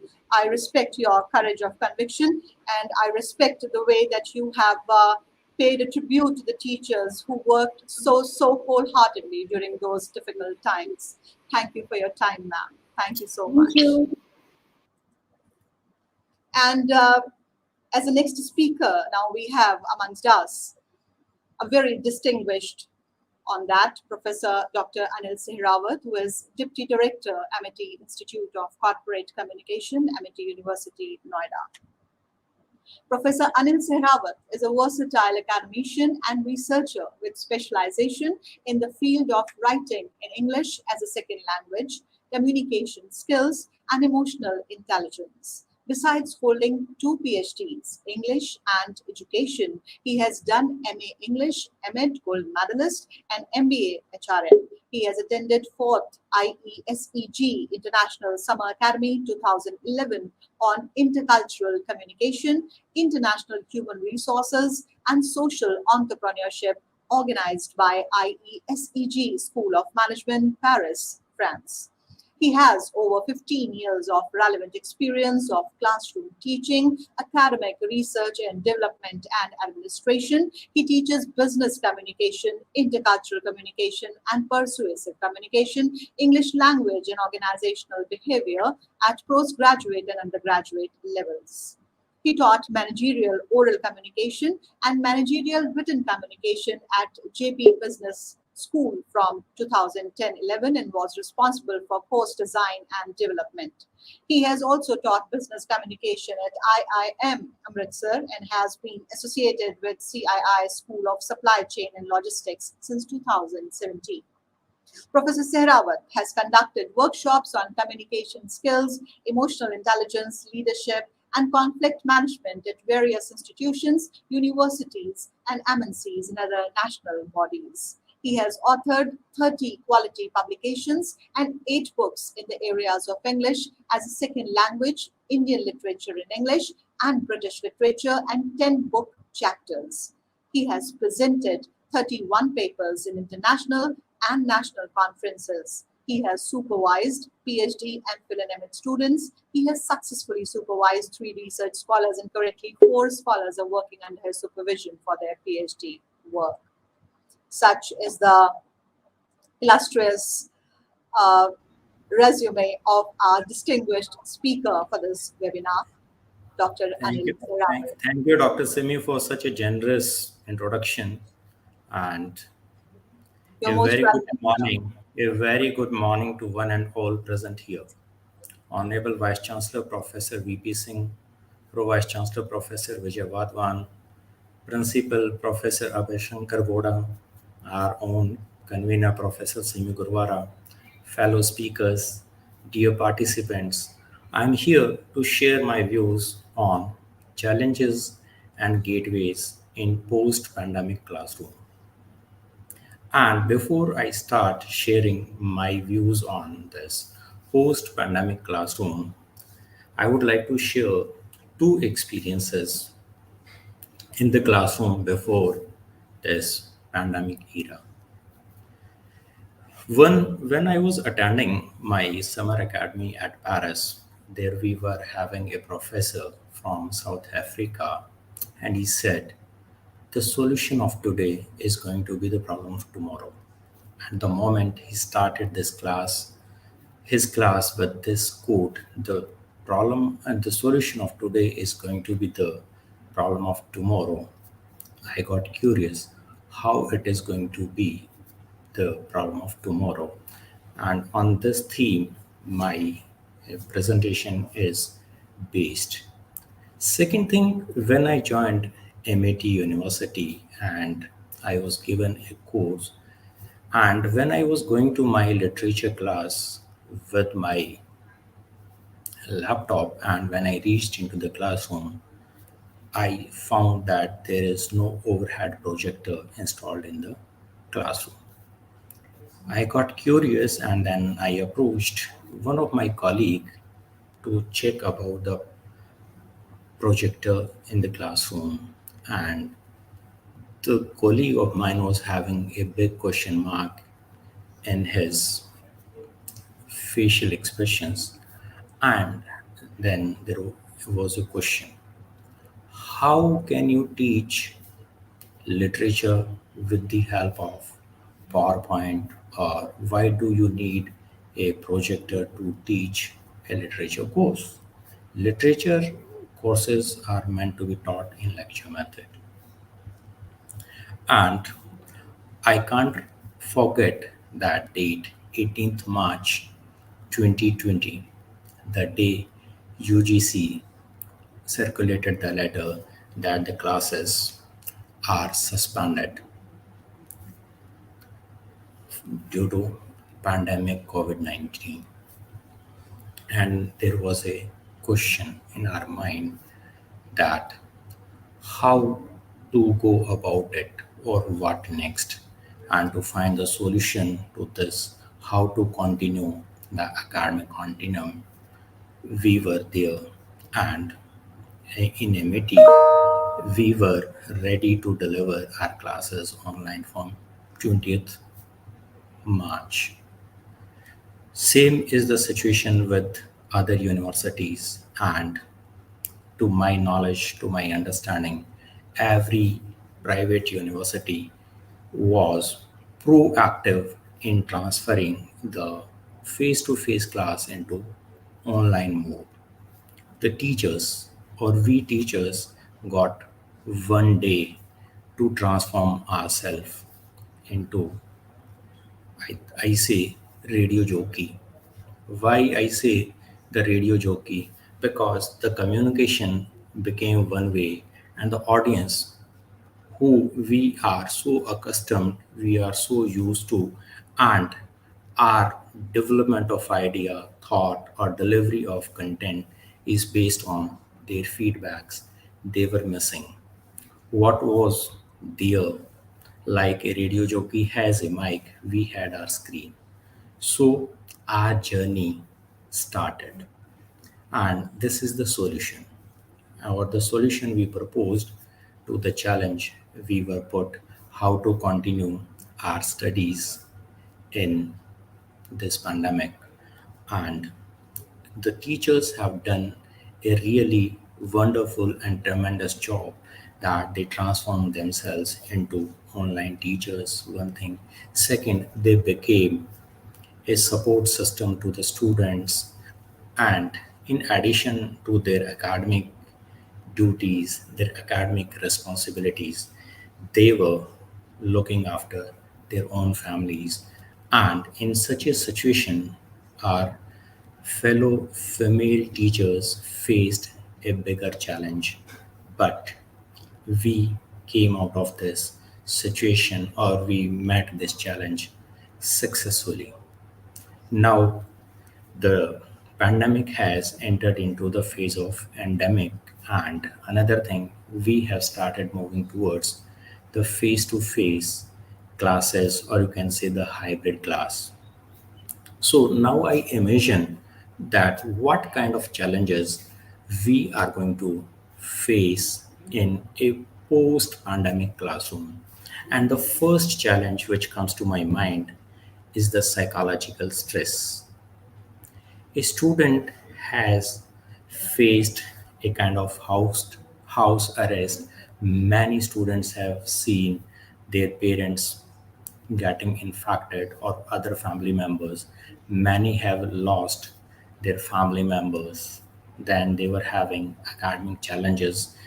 The way our teaching style had changed, so is their learning style. Now, when they will enter into this classroom, it is no more a re-entry into the class after our summer vacation, where we are excited or we are enthusiastic to meet our fellow students, where we can share our experiences of holiday trips or whatever we have done in that summer vacation. But now we are entering into a classroom where we have to change our behavior, our mannerism. We have to maintain social distancing. We have to wear mask. We have to wash our hands on regular basis, use of sanitizer. So a student who will come to the class will have psychological stress. How a teacher successfully faces this scenario will result in the effective teaching learning environment. Second challenge which I perceive is digital fatigue. In last 1.5 year, we are sitting in front of screens. We have got habitual of the screen. Second thing, different technology companies provided us so many options, whether it is to conduct the quiz, to take classroom, and not only Google and Microsoft, even small technology firms have given us so many tools. And out of excitement, curiosity, or to make their teaching learning process effective, teachers opted these technological tools enthusiastically, and it has resulted in a digital fatigue to both the teacher as well as the learner. They had to master so many tools, they had to learn about so many things, and that too with a digital divide or IT divide. And we came across this fact that many students were not having access to smartphones or smart devices or internet. So not only there is digital fatigue, but there is also digital divide, which is going to affect our classroom teaching. The third challenge which comes to my mind is attainment differences. As my fellow professors said that students have used all kind of ways and means and methods to complete their assignments or to appear in the examination. Not only this, in certain classes, students have been promoted without any formal assessment. So in such a scenario, there will be students who have different attainments level, or they have dealt with their course curriculum in different ways. So it will be a challenge for teachers how to deal with the students who have different attainment levels, and they have to find a mean so that they can bridge this gap or they can bring the students at a level. Next challenge which comes to my mind is hybrid class. And when I say hybrid class, I mean that some of the students will be physically present in the classroom and some students will join the class through internet. Now, this hybrid class is going to be a reality of the future class. In such a situation, now we teachers have to change our teaching style. Now we have to be not only tech savvy, but we have to change our ways of communication, conducting discussions in the classroom, where we can attend to the needs of both the students who are present in the classroom and the students who are in the classroom through online meets, and how to make them share their experiences. This is going to be a big challenge. How to deal with two set of students, one is physically present and other is online, and in a manner where we can work to their satisfaction. Because now, due to this online teaching, the control of the class has gone to the hands of students from the teacher. When a teacher is teaching in the classroom, if the lecture is boring or the lecture is not engaging or interesting, or the students feels I know what is being imparted, the student can switch off the class and say there is a technical glitch. The student can mute us or mute the speaker. So you are present there, but your student is not available. Another thing, we don't know who all are present. We can see, yes, so many people have joined, but actually, how many people are mentally and physically present in the class? How many students are engaged with your discussion? Next, when these students will come to the class, this digital access will act as a distraction. How to manage this temptation of students to access their smartphones or their laptops or any smart device they are carrying to the classroom? It is going to be a big challenge. And the last challenge which comes to my mind is the IT infrastructure available in the classroom. When a student is coming with smart devices, they need the power supply, they need a robust and strong internet connection. Now it needs to change the whole layout of the classroom and to provide this infrastructure. No doubt it is going to have a economic aspect also, and every organization and every school may not be interested in spending that much money to create that infrastructure where we can manage these challenges. Or the second situation is the resources are not available to develop that IT infrastructure. Or many times there are issues with the bureaucracy or red tapeism. If we see how the technology was integrated and we divide the institutions or educational institutions into two categories, one is private sector and the other is the government sector. Whatever requirements were there in terms of IT needs, we see that private universities worked proactively in developing IT infrastructure so that there is a smooth teaching learning process can take place.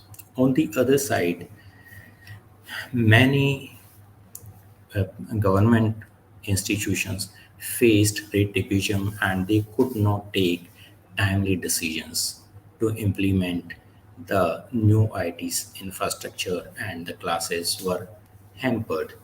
And the worst was the government schools where the only way to reach out to the student or to the teacher was WhatsApp.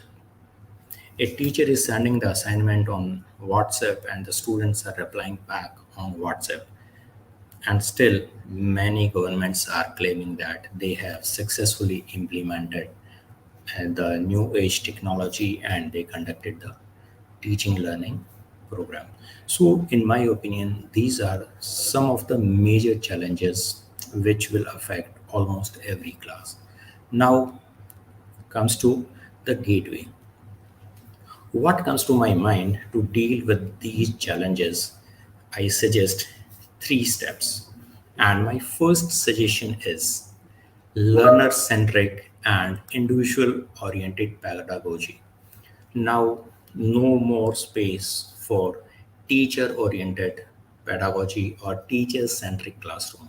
We have to shift our and orientation of the class towards the learner and we have to make it individual oriented. Earlier, one way, one time, every information available for all. But now the situation has changed because of online teaching. Students have tasted the goods and bads of individual learning. And we have to build upon this that we have to find a way in our classroom delivery that it is more learner centric and more individual oriented, where it is taking care of each and every learner, and every learner feels yes, the teacher is giving me some attention. Second thing which comes to my mind is we have to recreate our content the way the TV commercials are there. Similarly, in that fashion, the way video games are created, keeping the audience in mind and keeping these things in mind, how to engage the end user or how to engage the audience to watch our TV commercial or to play our game. Similarly, we have to create our content in a way where we can engage every learner in our classroom. If our content is not interesting or it is not meeting the needs of the students, we cannot get their attention. Next, and the last suggestion which I would like to make from my side is now there is no room for knowledge sharing in the classroom. Blended learning is the new thing where we can shift the knowledge part of classroom to the online mode where the information conceptual learning can be delivered or can be provided to the students through videos and other kind of e-content, and we focus on development of skills and experience sharing in the classroom, it will not only save the time of teacher or the time of students, but it will save our resources and will result in a better and enhanced productivity in terms of students learning and teachers teaching.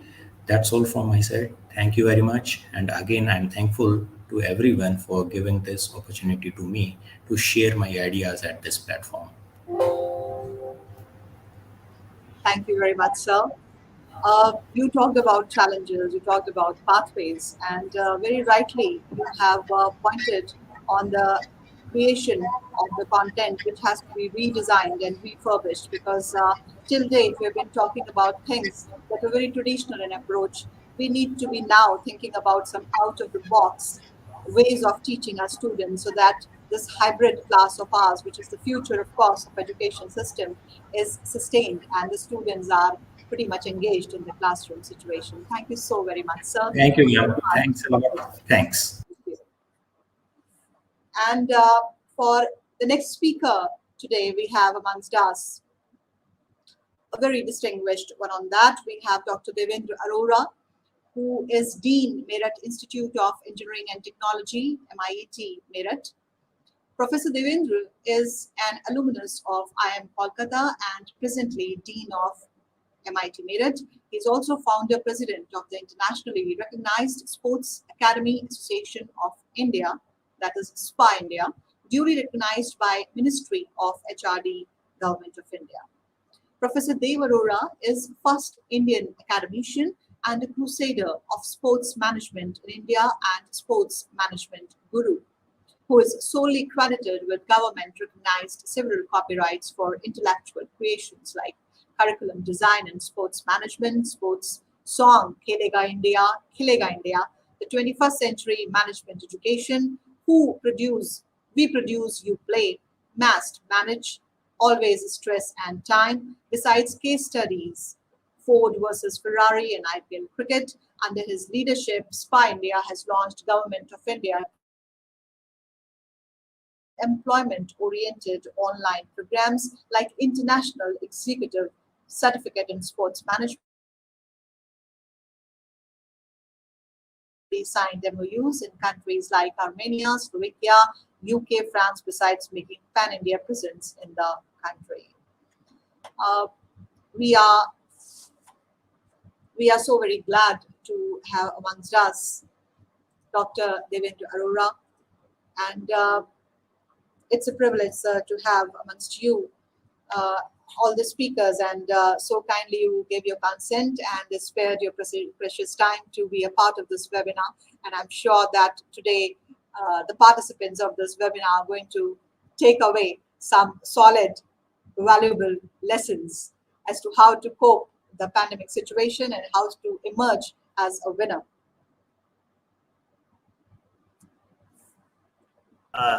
Thank you very much, Dr. Simi.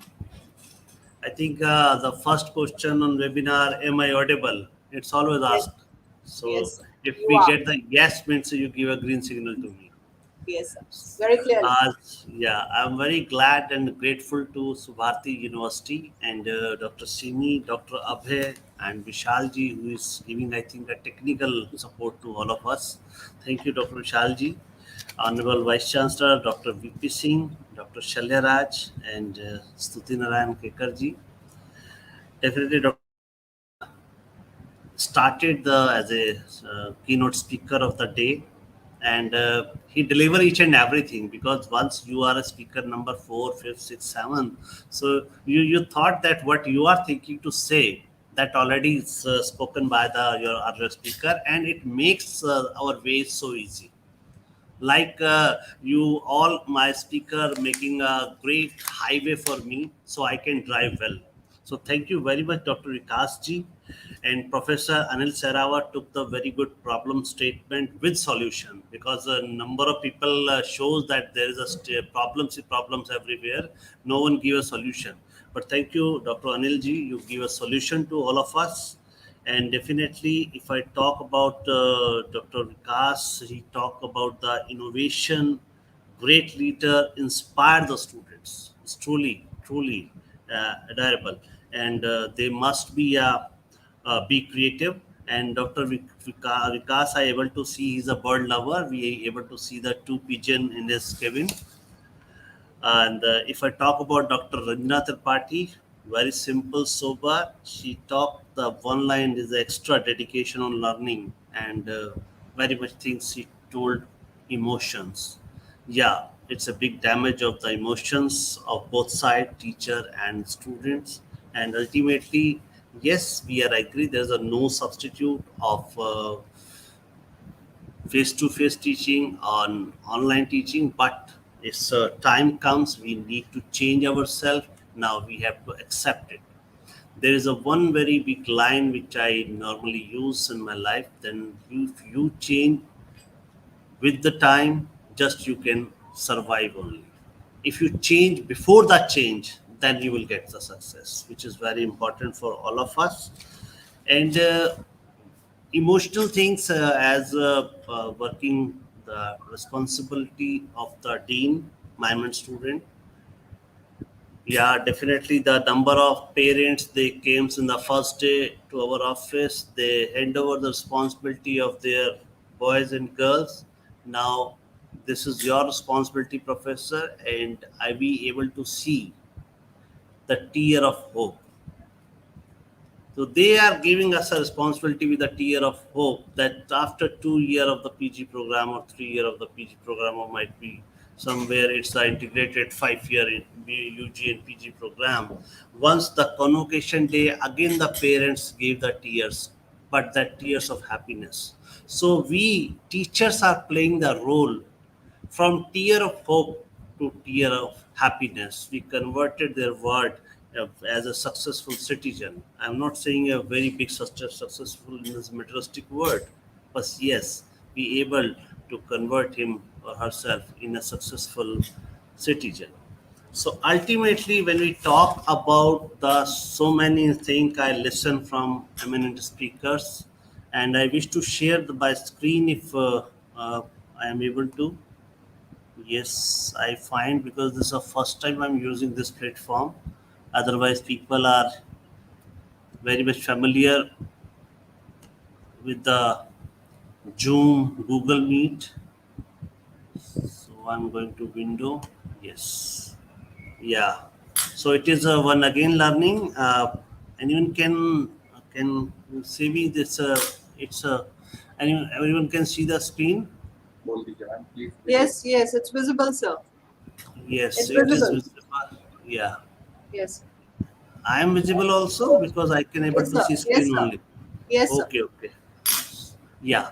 So, congratulations and best wishes for all of us on the World Teacher Day. It's a 5th October, and very acknowledged, appreciable. Then thank you to UNESCO and Subharti University to organize this teacher at the heart of education recovery.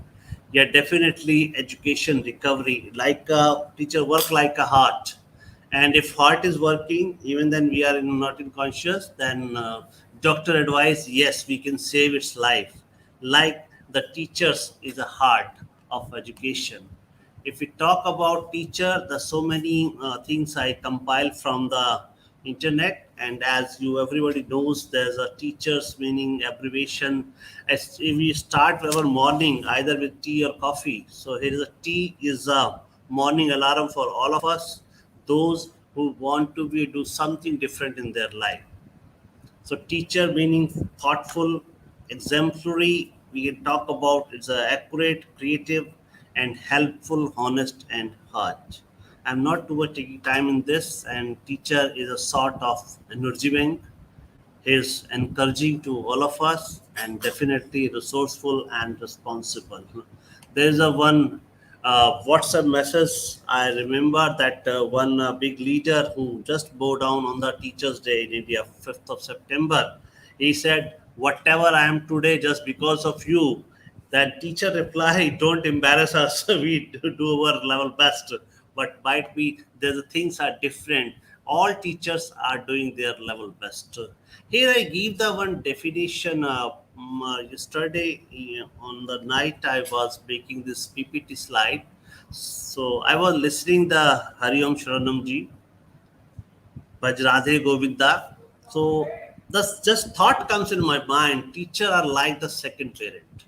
And on the top of the slide, I think we all are able to see the Yashoda.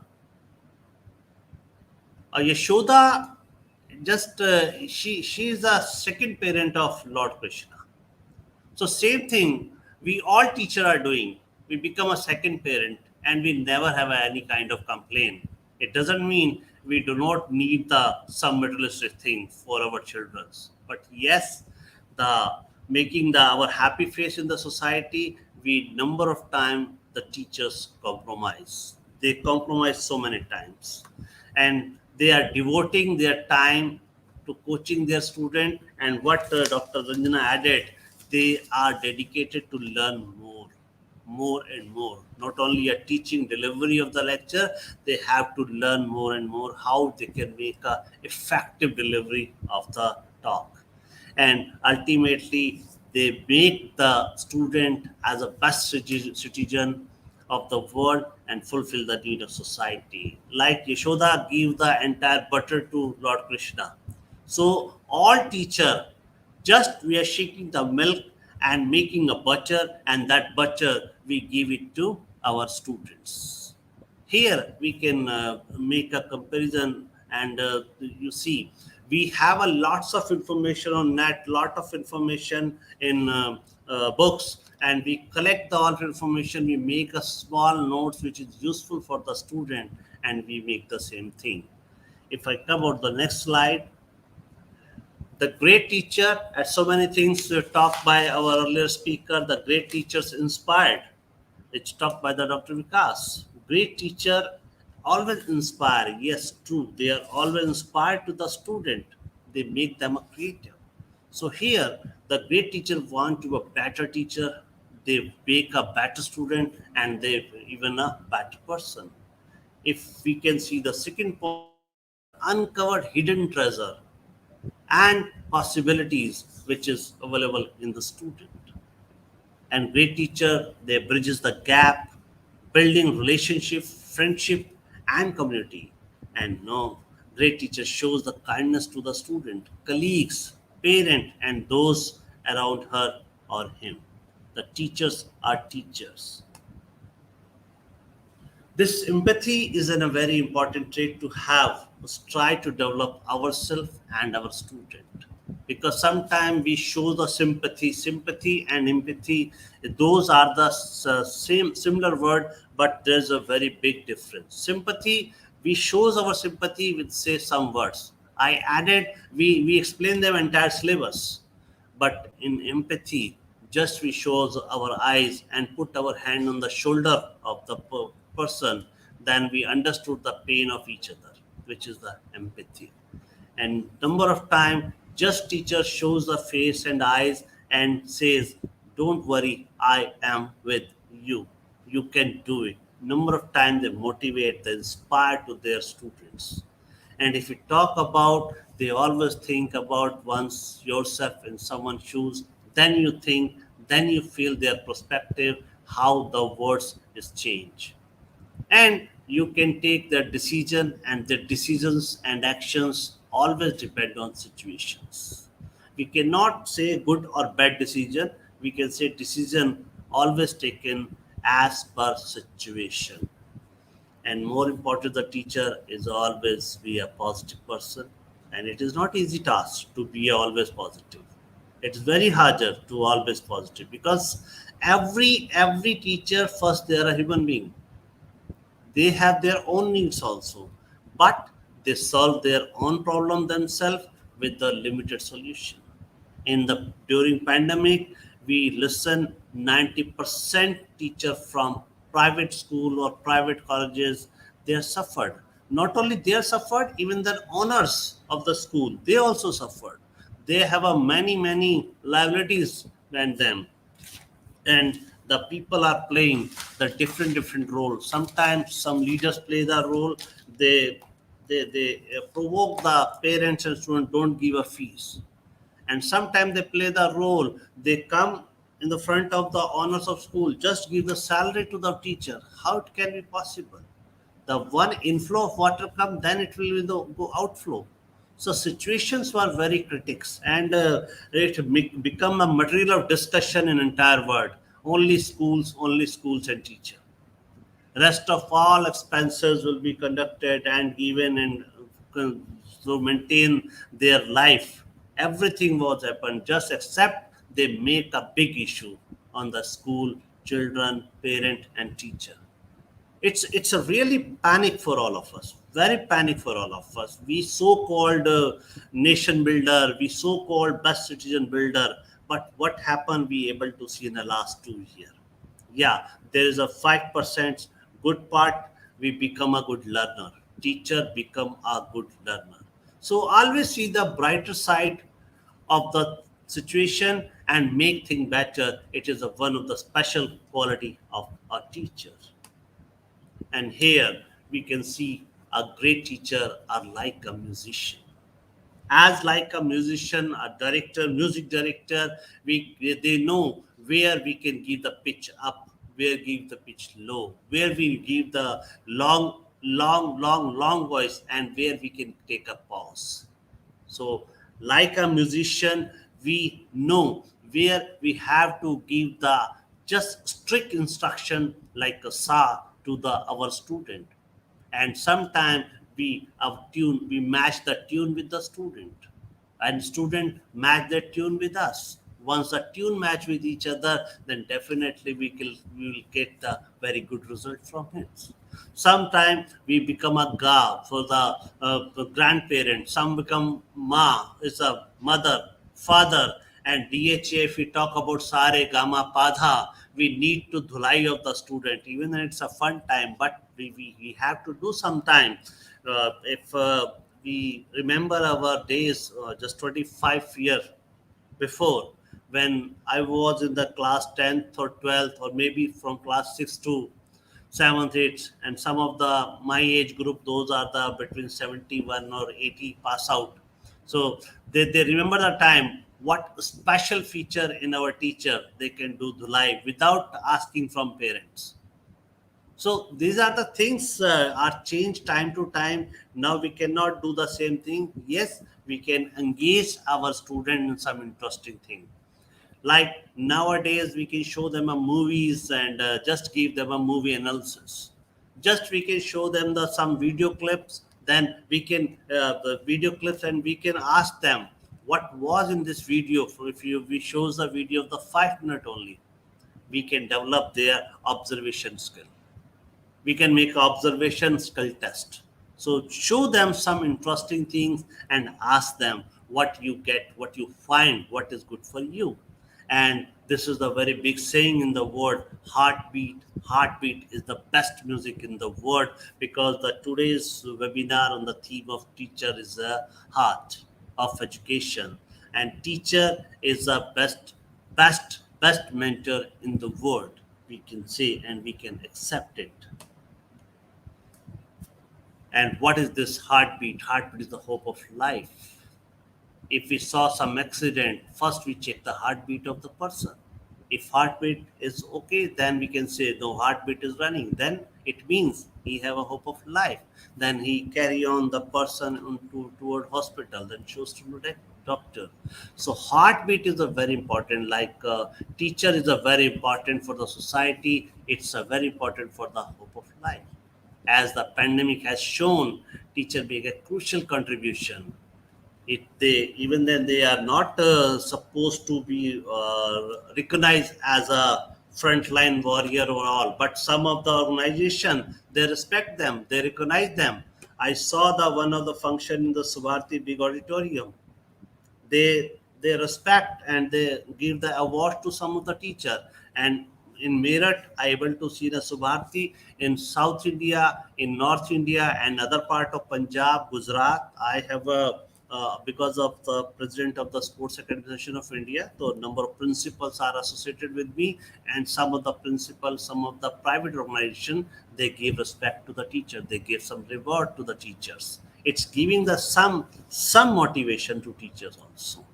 And we talk about they ensure the continuity of learning, supporting of mental health, well-being of their students. And number of time we appointed some teacher, they call to their mentees parents, so they ask how's the health of your family member, all is well, all is well. In between, I think a one call in a week from the teacher to the student and their family, they give them a hope of life. And they always appreciate the efforts. Parents, number of parents are appreciate the effort. Yes, once you always and always call to us, it gives us the hope of life.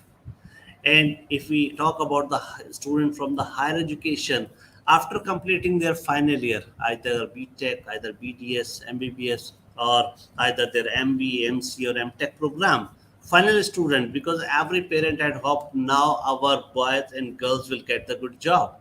Yes, sure, they get the good job, they get the good offers, but this pandemic situation not allowed to join the companies in this given time.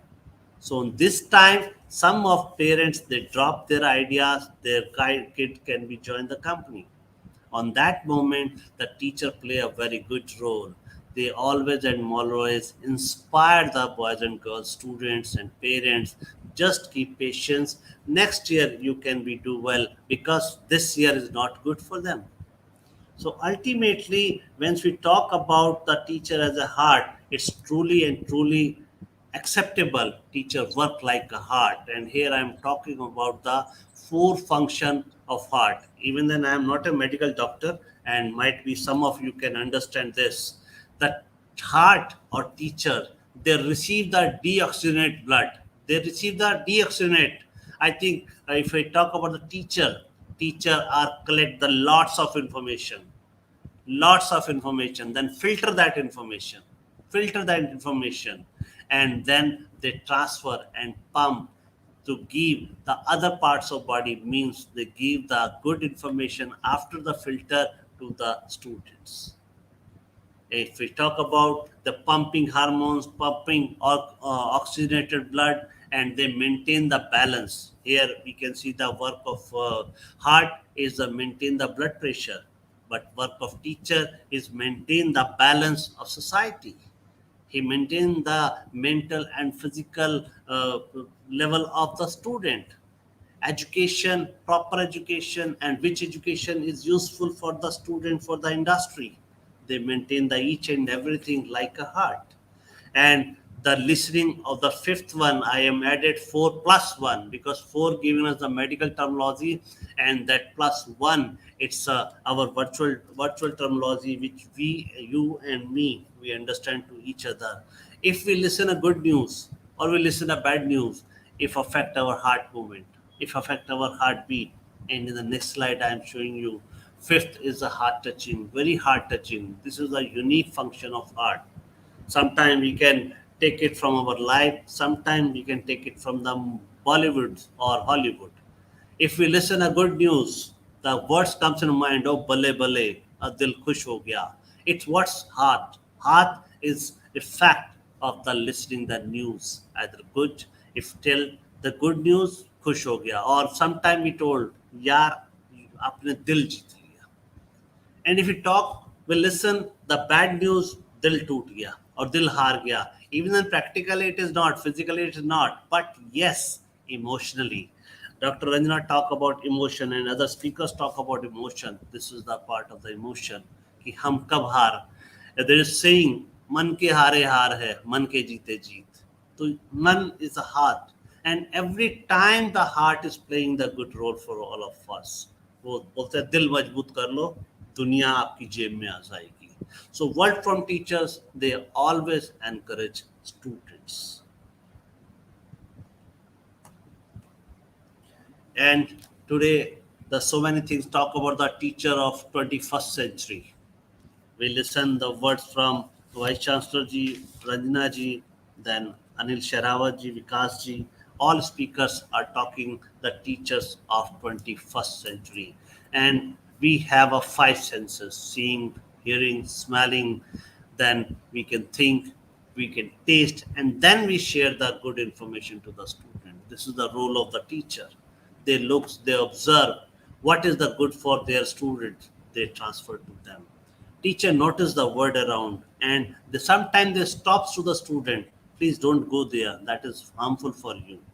And they work like a heart, working during fever, pandemic, recovering the body, and again they start again the life, and they enlighten the lamp of hope. So teacher continue. They are working for the student, for the society, making the good citizen of the world. If I talk about, then are uh, teachers are working like a heart 24 by 7, 365 days, and there's no noise. There no noise. So ultimately, thank you very much to each and everyone to listen me carefully. Even in big pain, if we talk about the today's situation, बोलते हैं मन दुखी है, teacher दुखी है, and it is our responsibility now. We all have to stand with the teacher. We all have to support to the teacher so that our heart can work very happily and fast. So thank you, and thank you very much to each and everyone. Thank you. Thank you, sir. Thank you so very much for a very captivating, engaging presentation indeed. Thank you. And the next speaker that we have amongst us is Dr. Bimlesh Kumar Singh. Dr. Bimlesh Kumar Singh, Associate Professor and Head, Department of English, Mahatma Gandhi Central University, Motihari, has been a teacher of English since 1998 when he entered the college services at Choturam RFPG College, Sonipat. Besides being a dynamic professor of English, he has been keenly interested in research and innovation in education. He supervised theses of 3 PhD scholars, 50 MPhil dissertations, and examined 2 PhD theses and conducted 4 PhD pre-submission vivae at Mewar University, Chittorgarh, Rajasthan. Moreover, he is a prolific writer. He has 4 books to his credit and 21 research papers published in national and international journals. He has also examined the MPhil dissertations of 5 candidates and conducted their vivae at Rajasthan Vidyapeeth University, Jaipur. He presented research papers in 12 international, 14 national, and 2 state-level seminars, conferences. He chaired technical sessions in 3 international conferences, symposia. He delivered extension lectures at 12 different colleges, universities, state level. He was invited as an expert for interview at SPIET Sonipat. His areas of specialization are drama studies, critical theories, postmodernism, cultural studies, comparative literature. Besides academics, he has also been actively participating in social activities. Such is the exhaustive resume of our distinguished speaker for the session, Dr. Bimlesh Kumar, sir. I welcome you, and you are most cordially, sir, now requested to deliver the address. Thank you, Professor Simi, for beautiful words and wonderful comparing. I have been watching you for last more than 1 hour, and you really dash the show. First of all, I felicitate Swami Vivekananda Subharthi University for organizing World Teachers Day. So first of all, I wish to felicitate all the teachers of the world, and especially the pedagogues who are present in this World Teachers Day celebration at Swami Vivekananda Subharthi University. I begin my lecture with the great words of the great teacher of India, Chanakya, who said, "A teacher is never ordinary because creation and destruction dance in the lap of a teacher." And really, I agree with Chanakya because if you remember Indian history, he prepared Chandragupta, and that Chandragupta was able to defeat Dhananand, and he was able to expand the territory, the culture of India in different parts of the world. So when we talk about Swami Vivekananda, Can you imagine Vivekananda without Paramhans? And I really salute the architect of this university who named Subharti after the great Indian sage Vivekananda. Ladies and gentlemen, when I talk about the topic of today, teacher at the heart of education recovery, we look back to 2020 resolution of UNESCO and ILO, which read like this: leading in crisis and reimagining the future. Well, new education policy of India 20, it also talks about how teacher is a pivot, how teacher is the heart, how teacher is the center, how teacher is the nucleus of transformation for students. Now, when you have chosen such a wonderful topic of debate and discussion today, it definitely takes us to the present day scenario in India in general and world in particular. Well, when we talk about this world in 2 years back, that is pandemic and of course endemic, well, we remember that how in March 20 we had, national lockdown, of course global lockdown, as Professor Vikas has said. So I'm very lucky personally that I am working in the university, Mahatma Gandhi Central University, where we are fortunate to have such enlightened, visionary, dynamic Vice Chancellor, Professor Sanjeev Kumar Sharma ji, who already intuited he had some kind of, this kind of presentiment. And he called upon all the teachers of the university to prepare themselves digitally. And before government of India introduced this kind of digital pedagogy through Google, through Zoom or whatnot, we had already this system introduced at Mahatma Gandhi Central University. And if you talk about the webinars, online programs, our university is one of the most successful in entire India. So what I mean to submit is, teacher is really at the heart of education recovery. Whenever there is some kind of educational disease, educational malady, teachers come forward. You remember Chanakya, you remember Ramakrishna Paramhans, when Narendra, he was suffering from a kind of inquisitive crisis. No professor of presidency college could satisfy Narendra. He went to, Paramhans, and he asked him, have you seen God? Paramhans answered him, I have seen God. Rather, I feed God as I'm seeing you. That is a wonderful thing. When, Mul Shankar went to Brijanand and asked, when Brijanand asked, who are you?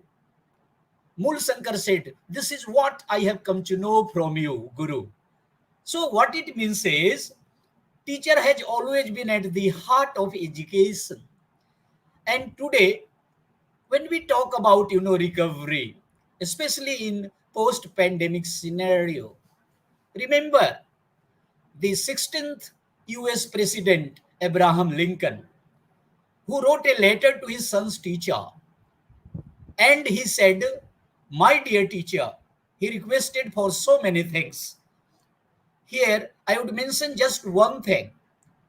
Abraham Lincoln requested, solicited his son's teacher, please teach my son to have sublime faith in himself. Then alone he will have sublime faith in mankind and God. Well, teacher is not one who teaches. Teacher is one who involves their students. Teacher is one who inspires their students. I totally agree with Honorable Vice Chancellor of Subharthi University, who wonderfully said, robotics cannot replace teacher because teacher is a living soul. I also agree with Professor Vikas, erudite, a speaker and a scholar, who in his keynote address talked about teaching learning as endless process. Well, I also agree with Professor Ranjana Tripathi ji, who talked about the emotional sensibility of students and how teacher can play a big role in sensitizing the mind, the heart of students, especially pandemic time. So, ladies and gentlemen, what I mean to submit is, in this pandemic crisis and in India today, what we can do for our teaching fraternity. Well, when this digital mode was introduced, teachers had to face a new crisis, a new challenge. But all teachers, including myself and those who are present today, they learned, they accommodated themselves, and they just rejuvenated and renovated themselves. And the result is, today we teachers, we are practicing digital humanity, digital, expertise, and we are able to reach the students through digital mode. Even today, we are joined through digital mode. But what is wrong in it? There is no wrong in it. I remember Shakespeare in Julius Caesar. The fault, dear Brutus, lies not in ourselves, but in our system, because we are underlings. So we have to improve the system of pedagogy. We have to improve the system of governance in education. I remember the ancient India, that time India used to be Jagat Guru. And if you remember any great country of the world, that country gives greatest importance to pedagogues and teachers. Even in Finland today, even in America today, the best teachers are appointed in schools. So my submission is, dear colleagues, that teacher is always, and today for that matter, teacher has to play great role. Because today in country like India, where we are facing a lot of crisis due to pandemic, we have unemployment, we have poverty, we have digital illiteracy, then what is the role of teacher? Teacher is not only a parent or a facilitator or a communicator. Rather, teacher is a friend, philosopher, and guide to his students. I remember personally, while teaching in one of my classes, online classes, I found that some of the students who belong to remote area of Motihari and some part of India, or also Bangladesh, because we are central university, we have students around the world. So I found a digital, gap. So what I want to say, that government, the society should make hand in hand, go hand in hand in felicitating and facilitating this digital communication and helping the students. Because still today, in country like India and underdeveloped countries, we have this kind of problem. So now, when UNESCO has taken such a wonderful theme in 21, so we teachers of the world, we have this primary duty to come forward and to extend the best and bravest to our students community. Now, it is very important to be digitally wise, but it is more important to be wise like human beings.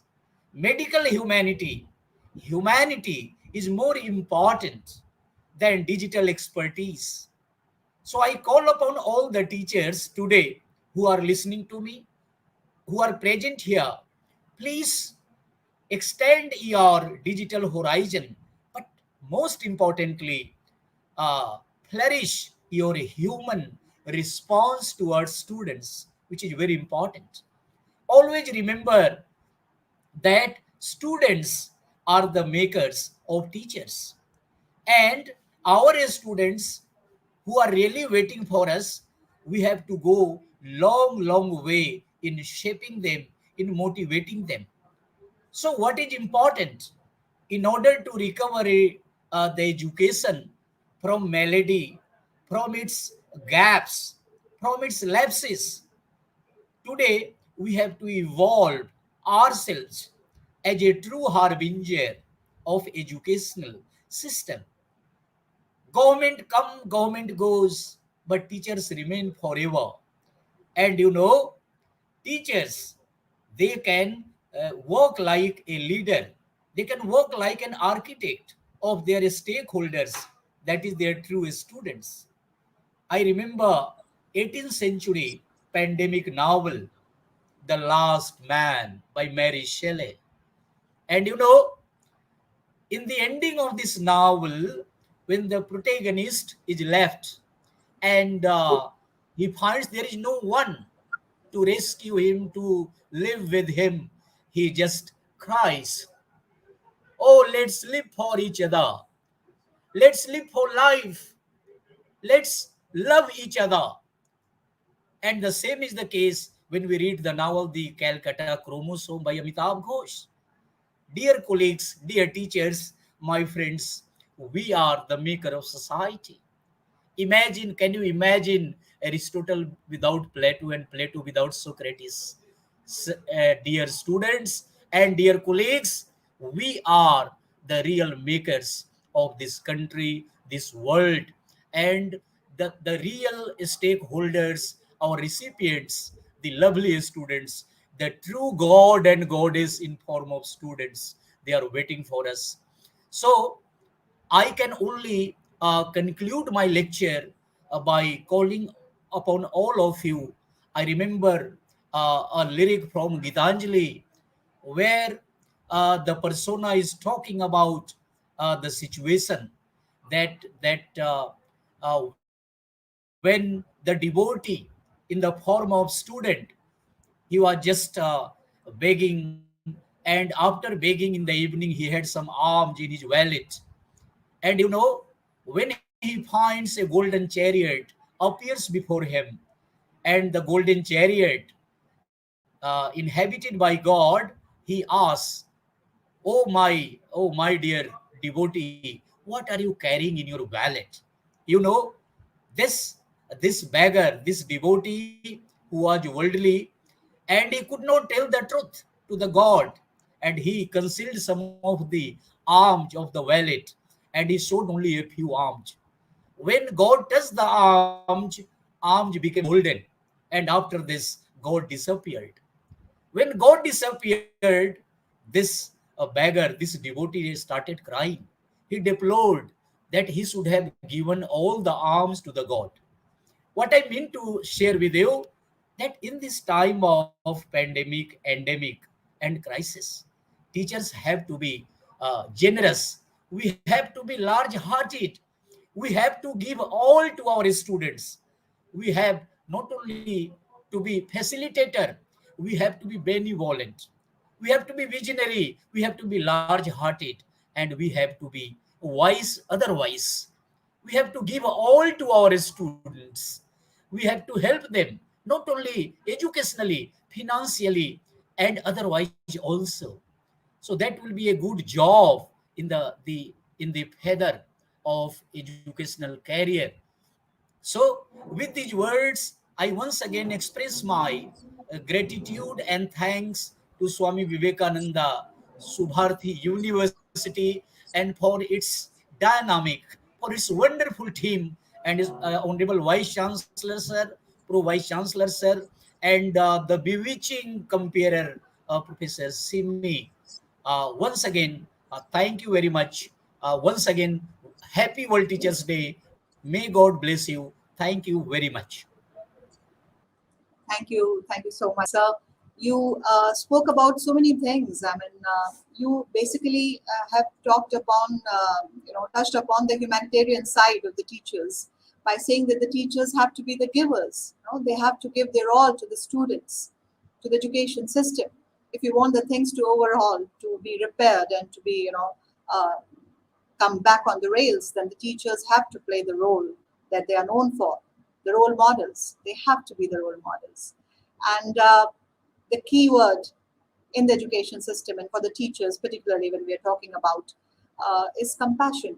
The teachers have to be compassionate in understanding the problems and the issues that the students are facing at large. I thank you once again, sir, for being a part of the webinar. Thank you so very much. And next speaker that we have amongst us today is Dr. Shiv Govind Puri, who is Associate Professor in the Department of English and Modern European Languages, University of Lucknow. He has 20 years of teaching experience of UG, PG, MPhil, and PhD.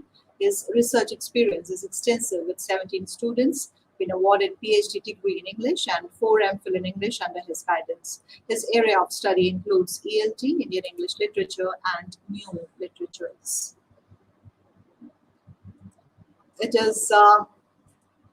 It is indeed a pleasure to have you today, sir, amongst us, and to be one of the distinguished speakers in this webinar on World Teachers' Day.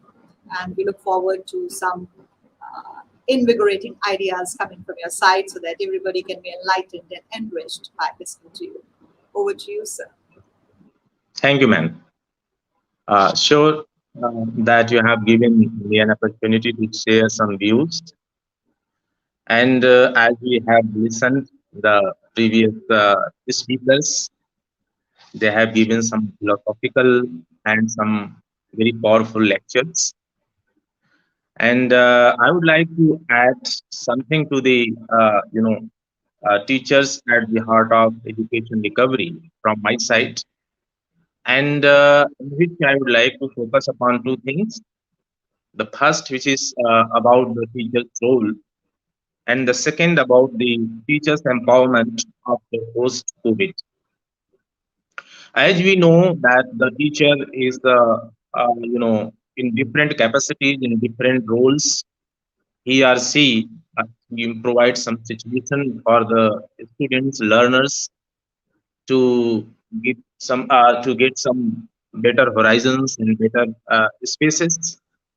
And the teacher could be in the different capacities, like a demonstrator, maybe in the form of delegator, or some of the give as a knowledge giver. And in all these positions, what is his motive behind the teaching?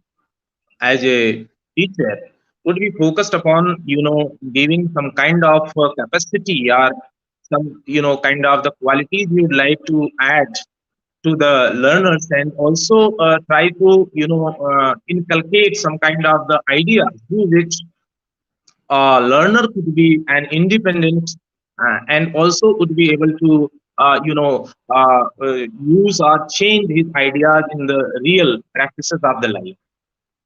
As you know that in the present scenario, we have so many challenges are at the base of the teachers, and they are handling all those situations in the different ways.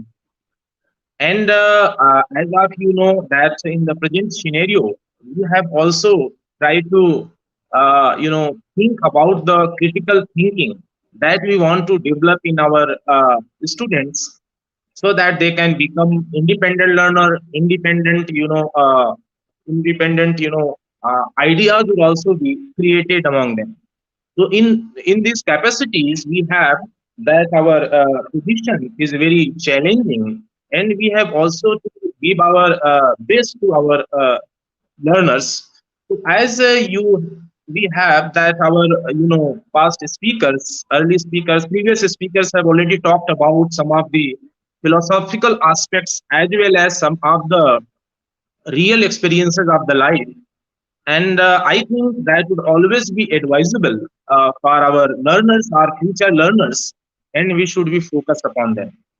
So teachers' role is very important in the sense that in the present scenario, where so many challenges are, in our way, in that situation, how could get over all those problems, and how could we make a better society for our learners as well as for the society, for which I need that the you may say our learning base, our learning materials, digital platforms, and our resources should also be developed in such a situation so that we can get over our problems, existing issues which we are facing in day-to-day life. And the second aspect, as I want to focus upon, that is the teachers, you may say, empowerment. As we need to know that the teacher is also, some spaces you will find that they are not very, digitally, or somewhere, they are equipped with the knowledge. So in the present scenario, that some of the, you may say, training centers or trainings that should also be provided. In some of the teachers who have not got that kind of ability in them, or somewhere they have some problem in the real life experiences. As we are, commencing some of the lectures on the Zoom or on some of the other digital platforms where we have some issues, and we believe that such issues would also be, you may say, would be, resolved, so that the amicable situation, that the very favorable situation can be developed among our students.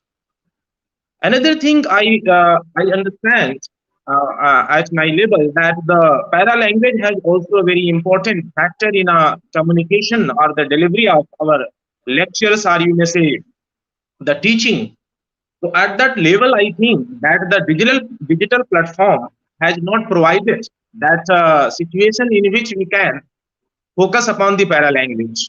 So in the digital platforms, on some level, if you look at it closely, we'll find that it is good for the society, or can be taken further. But what we understand, that some of the problems have also been arisen, as it is not made by the people or the our society. It is the pandemic situation. It is like a matter of accident, as it has come to our society. But the para language which we are giving in our face-to-face teaching, somewhere I feel that we are not in the position to, you may say, to teach in that way, so that the more and more communication can be made among our students, and they can uh, be able to get more, you may say, control over their understanding. So in this present scenario, I would like to say that the what I would like to say that some of the issues are here in the society, where I focus that the teachers should be an independent learner, and the some of the opportunities would also be given to our teachers at the grassroots level, as some of the teachers are not equipped with the, you may say, new challenges, like digital platforms and some other challenges. They are not equipped with them. So such kind of the, you may say, resources should be available to them, should be provided to them. And some of the resources can also be developed by teachers also. As individual, they can also develop at their own levels. So this is what we understand, that the present scenario, present challenges can be, you may say, can be solved with the help of the, you may say, digital platforms, and some of the technological tools, and to some of the other extensive works and services through which we could be able to provide an ample opportunity for our students. And I think there is a dire need to think about all the, you must say, technological developments, and to and we should also think how can we make it accessible for our students, so that they can get a better environment, and they can also assess the knowledge system in the real manner. As we have the society is a better human world, where we interface with so many issues, some of the societal issues, some of the the cultural issues. So many issues are here in our society, but the teacher is such a kind of the powerful facilitator who knows how to handle all those situations. Even some of the situations are not very, you may say favorable for us, yeah, for the situation. Even then, in that limited situation, he presents, yeah, somewhere creates such a position so that the we could be but the better kind of the environment we could develop. So I understand what I understand, that the teacher's role is a very important and significant, and especially in this situation where the environment is not favorable, and the materials are not favorable. The students are also not sitting with the teachers, and some of them are in the remotest areas they are residing. In that position, how could we resolve this issue? It is a big challenge for us. But what is the, on the positive part, we can do it once we understand that how can we make it better for us, and how we can inculcate all those kind of the better qualities among our learners, so that we can come together and make a mission successful. So I think on the note of this positive note, I would like to wind up my talk, and I hope that the coming days, that our teachers' role would be more, would be more, significant, especially in the process of making the world together, and the people and the pupil and this teacher would come close, so that they can get, the solution for making the country, great. Thank you very much for giving me an opportunity to say a few words on this theme of the teachers as the heart of education recovery. Thank you very much, sir. Uh, what you have spoken, you have dwelt upon, the needs and the requirements for the teachers to face these difficult situations, because unless and until the teachers are properly trained in the and for the new system which has emerged during the pandemic, in these troubled times, so the training has to be given, the development programs have to be initiated for the teachers, so that they are equipped and they have the arsenal with them to face the situation, because times are of course challenging, and the students are also coming with different set of demands and different set of expectations from the teachers. So keeping all that in mind, we need to be equipped. We need to be equipped and fairly well on top of that. So thank you very much, sir, once again for being a part of this webinar. And the next speaker that we have amongst us today is Mr. Vivek Mani Tripathi. Mr. Vivek Mani Tripathi is pursuing PhD in comparative research on Hindi novel Mela Aanchal from Guangdong University of Foreign Studies, Guangzhou, Guangdong, China. He secured Master of Arts in Linguistics and Applied Linguistics from the College of Literature, Shenyang Normal University, Shenyang, Liang, China in 2014. He has Master of Arts in Chinese Literature from the Department of Foreign Languages, Banaras Hindu University, Varanasi, India in 2008. He is presently working as an India expert since September 2015 at Guangdong University of Foreign Studies, Guangzhou, Guangdong, China. He got congratulation letter from Prime Minister Narendra Modi for publishing Hindi magazine Sanchetna from China in 2015, and represented India in first media summit of SCO Beijing, China 2018. In 2019, he was nominated for Chinese President Award, Friendship Award for special contribution in Chinese education. He is shortlisted for Indian government project for translating Bai Lu Yuan novel into Hindi.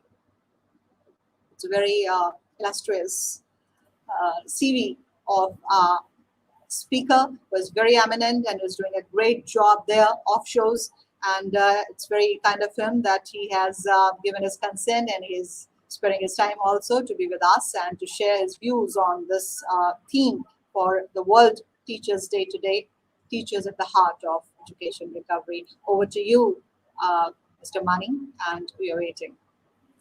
बहुत बहुत आभार ma'am. सबसे पहले तो सुभ्रति विश्वविद्यालय माननीय कुलपति महोदय और आदरणीय प्रोफेसर सिमी गुरुवार जी, एवं सभी सम्मानित वक्ताओं, आप सभी का हृदय से आभार। आज विश्व शिक्षक दिवस है। इस दिवस पर सबसे पहले तो सारे शिक्षकों को शिक्षक दिवस की हार्दिक शुभकामनाएं। हमारी जो भारतीय पुरातन परंपरा है, इसमें तो शिक्षक का महत्व बहुत ही ज्यादा बताया गया है। शिक्षक के बारे में कहा गया है कि शिक्षक कौन है, तो गुकारस्तु अंधकारस्तु रुकारस्तेज उच्यते अंधकार निरोधत्वात् गुरुरित्यभिधीयते। अर्थात गुरु, गु मतलब अंधकार, रु मतलब ज्ञान का प्रकाश। तो जो अंधकार को ज्ञान के प्रकाश से निरोध कर दे, खत्म कर दे, वही गुरु है। प्राचीन समय में क्या था हमारे यहाँ गुरु जो था वह आत्मीय शिक्षा, आत्मिक ज्ञान और सांसारिक ज्ञान दोनों देता था। बाद में आत्मिक ज्ञान को अलग गुरु के लिए कर दिया गया, और जो सांसारिक ज्ञान है उसके लिए आचार्य की व्यवस्था कर दी गई। वर्तमान समय में वही आचार्य शिक्षक बने। तो हमारे यहाँ जो प्राचीन काल में जो गुरु की जो प्रतिष्ठा थी वो सबसे ज्यादा थी। विद्यार्थी पर माता पिता के बाद सबसे ज्यादा प्रभाव यदि किसी का पड़ता है तो वह गुरु का ही पड़ता है। और हमारे यहाँ कहा भी गया है संस्कृत साहित्य में, दुग्धे न धेनु कुसुमे न वल्ली भार्या कमले न तोयम गुरुम बिना भाति न चैव शिष्यम समेन विद्या न गृजने। और यह भी कहा गया है कि रूप यौवन संपन्न विशाल कुल संभवा विद्या विहीन न शोभन्ते निर्गंधा युव केशवा।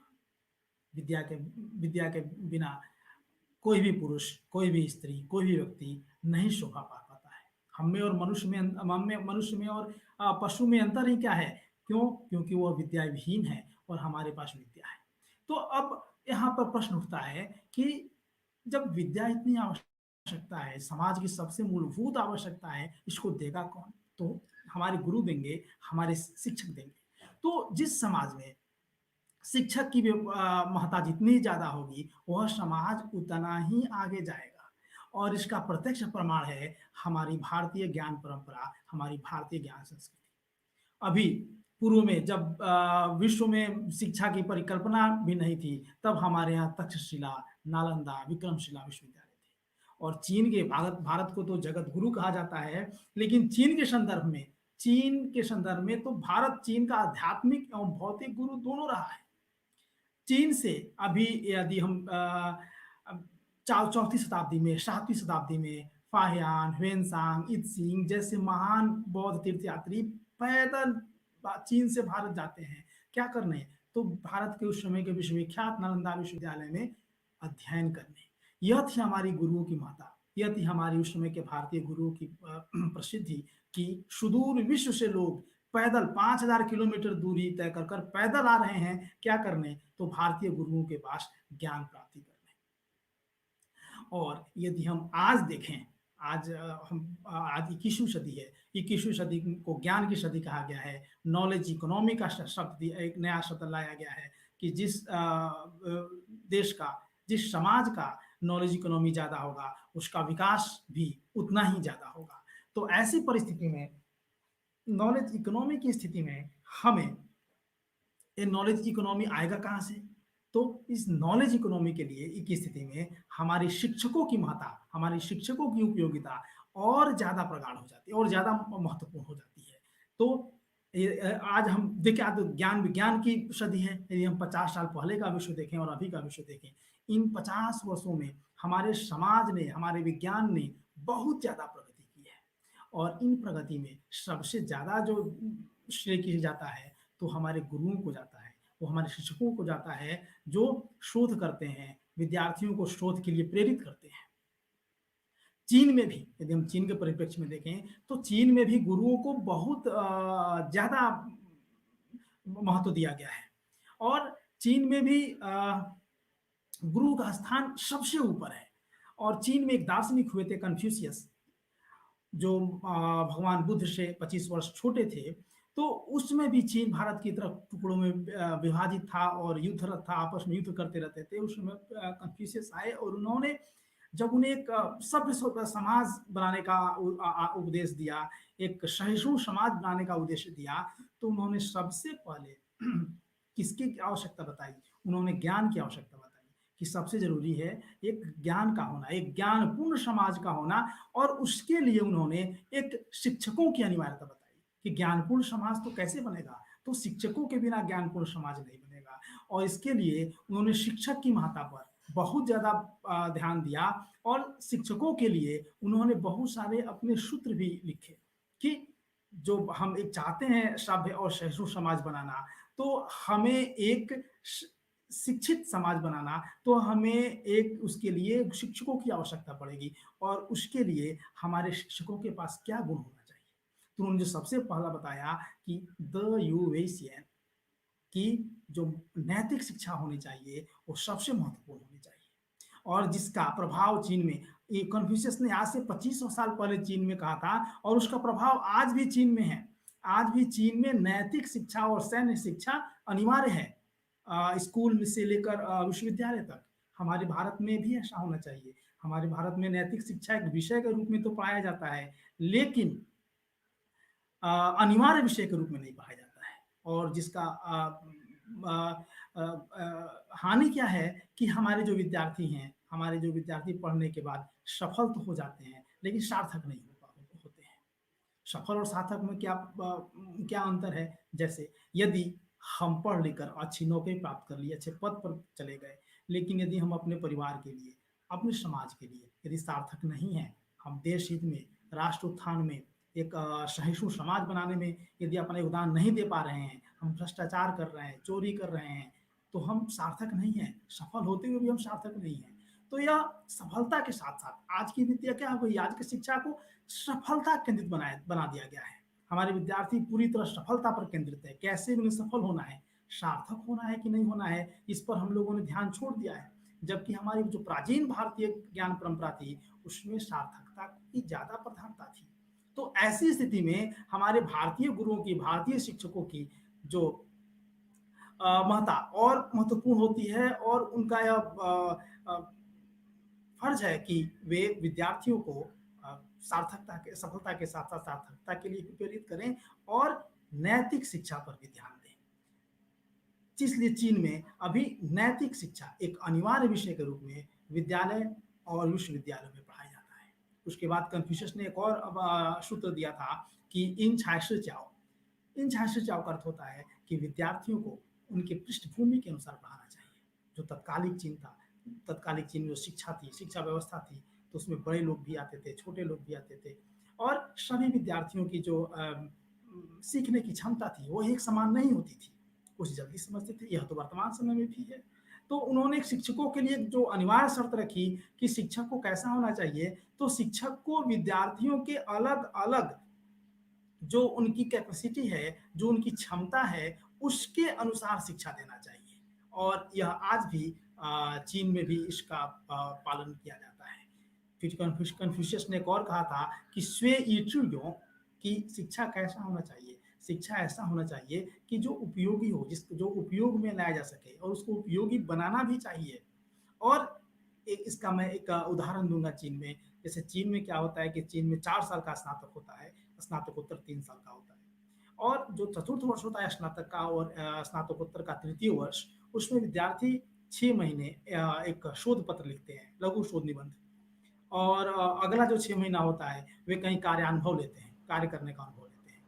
तो जो पढ़ाया जाता है, जो उनको पढ़ाया गया है 3 साल में बीए में, तो एक सत्र में उनको बताया जाता है कि आप तो पढ़ चुके हैं 3 साल में, अब आप एक लघु शोध निबंध लिखिए। और लघु शोध निबंध लिख लिए तो अगले सत्र में ठीक है, आप जो पढ़े हैं विषय, अब उस विषय का आप कोई कार्य अनुभव लेकर आए। तो यह मुझे बहुत अच्छा लगता है। हमारे भारत में भी ऐसा होना चाहिए। तो नई शिक्षा नीति आई है, तो उसमें भी ऐसा होना चाहिए, जो विद्यार्थी जो पढ़ रहे हैं 3 साल उनको। और हमारे यहाँ क्या, भारत में जो शोध है वो पीएचडी में ही लिखाया जाता है, शोध निबंध बीए और एमए में नहीं लिखवाया जाता है, जबकि चीन में बीए और एमए पीएचडी तीनों में शोध निबंध लिखाया जाता है। तो यह जो एक शिक्षा का उद्देश्य होना चाहिए, महती शिक्षकों की जिम्मेदारी होती है कि आप उन्हें शोध के प्रति प्रेरित करें, आप उन्हें कार्यानुभव में प्रेरित करें। और एक और चीन में तो शिक्षकों की जिम्मेदारी और बढ़ा दी जाती है। जैसे चीन में क्या है कि बीए में ही विद्यार्थियों को गाइड मिल जाते हैं, हमारे यहाँ पीएचडी में शोध निर्देशक मिलते हैं, लेकिन चीन में क्या है, बीए में ही दे दिया जाता है शोध निर्देशक। और एक क्लास को, एक कक्षा को जितने भी शिक्षकों में बांट दिया जाता है, और क्लास के बाद एक शिक्षकों की जिम्मेदारी होती है कि वो विद्यार्थी के जो विद्यार्थी कक्षा में नहीं बोल पाते हैं या उन्हें कोई उन्हें समस्या हो, कोई समस्या हो, तो उसका निवारण भी अलग तरीके से करें। तो यह जो है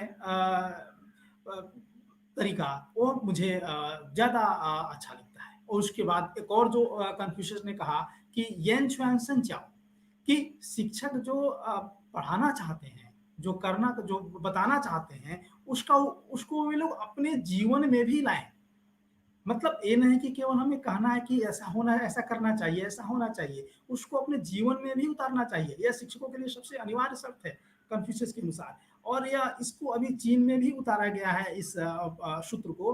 तो जो हम लोगों का एग्जाम और परीक्षाएं होती है चीन में, BA, MA, PhD जो भी होती हैं, जब हर सेमेस्टर के एंड में विद्यार्थी के पास, शिक्षक के पास 100 मार्क्स होते हैं कि विद्यार्थी को वे जनरल परफॉर्मेंस, कक्षा में कब आए, कब गए, उनके आधार पे वे टीचर को वैल्यू उनको दे, नंबर दें, सॉरी टीचर विद्यार्थी को दें, 100 में से कितना मार्क्स देते हैं आप विद्यार्थी को। और विद्यार्थी के पास भी 100 मार्क्स होते हैं, वे भी टीचर को देते हैं 100 में कितना मार्क्स दिया जाए, कि टीचर क्लास में टाइम से आते हैं कि नहीं। हम तो बोलना आसान है कि क्लास में टाइम पर आओ, होमवर्क टाइम पर दो, लेकिन जो टीचर हैं वो क्लास में टाइम पर आते हैं कि नहीं, वो PPT टाइम पर विद्यार्थियों को भेजते हैं कि नहीं, वो जो भी टीचिंग मटेरियल है, स्टडी मटेरियल है, वो विद्यार्थी को भेजते हैं कि नहीं, वो विद्यार्थियों को जो क्वेश्चन पूछते हैं उन्हें बताते हैं कि नहीं। तो यह मुझे बहुत अच्छी लगी कि जो शिक्षक होना चाहिए, शिक्षक को तो वही बताएं जो पहले अपने पर उसको इम्प्लीमेंट करें, उसके बाद विद्यार्थियों को भी इम्प्लीमेंट करें। और शायद इसी कारण से आज जो चीन है शिक्षा के क्षेत्र में आगे है, और शिक्षा के क्षेत्र में आगे है तो और सारे क्षेत्रों में भी आगे जा रहा है, चाहे वो रेल हो या सड़क हो या विज्ञान हो, जो ज्ञान हो। जबकि अभी यदि हम चीनी संस्कृति देखें, चीनी ज्ञान विज्ञान देखें, तो भारतीय संस्कृति का बहुत ज़्यादा प्रभाव है। चीनी भाषा के 4 शब्द संस्कृत से गए हैं। चीनी भाषा में कम से कम 20,000 शब्द संस्कृत भाषा के हैं। चीन में जो नेत्र विज्ञान है, मोतियाबिंद का इलाज है, गणित है, ज्यामिति है, ये भारत से गया है। तो यदि हम चीनी ज्ञान विज्ञान, चीनी संस्कृति में से भारतीय संस्कृति को, और भारतीय संस्कृति केवल आध्यात्मिक संस्कृति नहीं, भौतिक संस्कृति भी, ज्ञान विज्ञान भी निकाल दें तो चीनी संस्कृति आधी रह जाएगी। इतना ज़्यादा हमारे भारतीय गुरुओं का, भारतीय शिक्षकों का चीनी संस्कृति पर प्रभाव रहा है।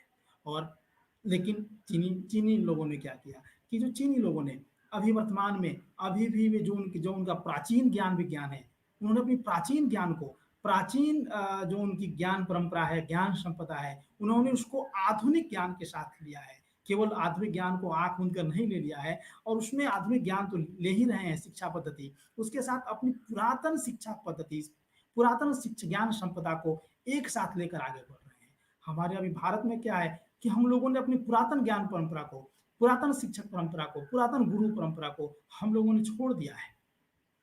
एक छोटा सा उदाहरण दूंगा। प्राचीन काल में क्या था? प्राचीन काल में विद्यार्थी जो सबसे व्यवहारिक है, विद्यार्थी गुरुकुल में रहते थे, सारा दैनिक कार्य करते थे। आज क्या वे लोग पास होकर स्नातक होकर बाहर समाज में जाते थे, तो उन्हें दैनिक जीवन में जितने कार्य किया जाता है उन्हें सब पता होता है, उन्हें कोई समस्या नहीं आती थी। और आज हमारे विद्यार्थी क्या है, हमारे विद्यार्थी छात्रावास में रहते हैं। छात्रावास में यहाँ तक कि झाड़ू भी नहीं मारते हैं। उन्हें झाड़ू भी मारने के लिए बाहर से आदमी आता है, वो झाड़ू मार के चला जाता है। उन्हें कोई काम नहीं करना होता है, केवल पढ़ना लिखना होता है। तो हम व्यवहारिक शिक्षा दे ही नहीं रहे हैं विद्यार्थियों को, नैतिक शिक्षा दे ही नहीं रहे हैं, केवल किताबी शिक्षा दे रहे हैं, और किताबी ज्ञान देकर बस हम उन्हें सफलता की ओर ले जाना चाहते हैं। तो वही विद्यार्थी जब स्नातक होकर बाहर जाते हैं तो उनका व्यवहारिक ज्ञान उतना अच्छा नहीं होता है। कोई काम, छोटे मोटे काम भी उनसे नहीं हो पाता है जो दैनिक जीवन के कार्य हैं। तो हमें शिक्षा का उद्देश्य होता है सर्वांगीण विकास। शिक्षक जो होता है वह व्यक्ति को, जो विद्यार्थी को, उसका सर्वांगीण विकास पर ध्यान देता है। आध्यात्मिक सांसारिक ज्ञान के साथ साथ आध्यात्मिक ज्ञान पर भी विशेष जोर देता है। तो हमें आवश्यकता है, हमें अपने पुरातन ज्ञान विज्ञान की परंपरा को आधुनिक ज्ञान विज्ञान के साथ जोड़ें। नहीं तो आखिर क्या कारण है कि प्राचीन काल में हमारे पास नालंदा तक्षशिला विश्वविद्यालय था, महान गौतम बुद्ध, भगवान श्री कृष्ण, गुरु आदि गुरु शंकराचार्य, स्वामी विवेकानंद जैसे गुरु परंपरा रही है। और आज हमारे विश्वविद्यालय विश्व के सर्वश्रेष्ठ 500 विश्वविद्यालयों में भी शामिल नहीं है। आखिर इसका क्या कारण है? हमने 70 साल तो आंख मूंद कर पश्चिमी शिक्षा व्यवस्था को अपनाकर देख ही लिया है।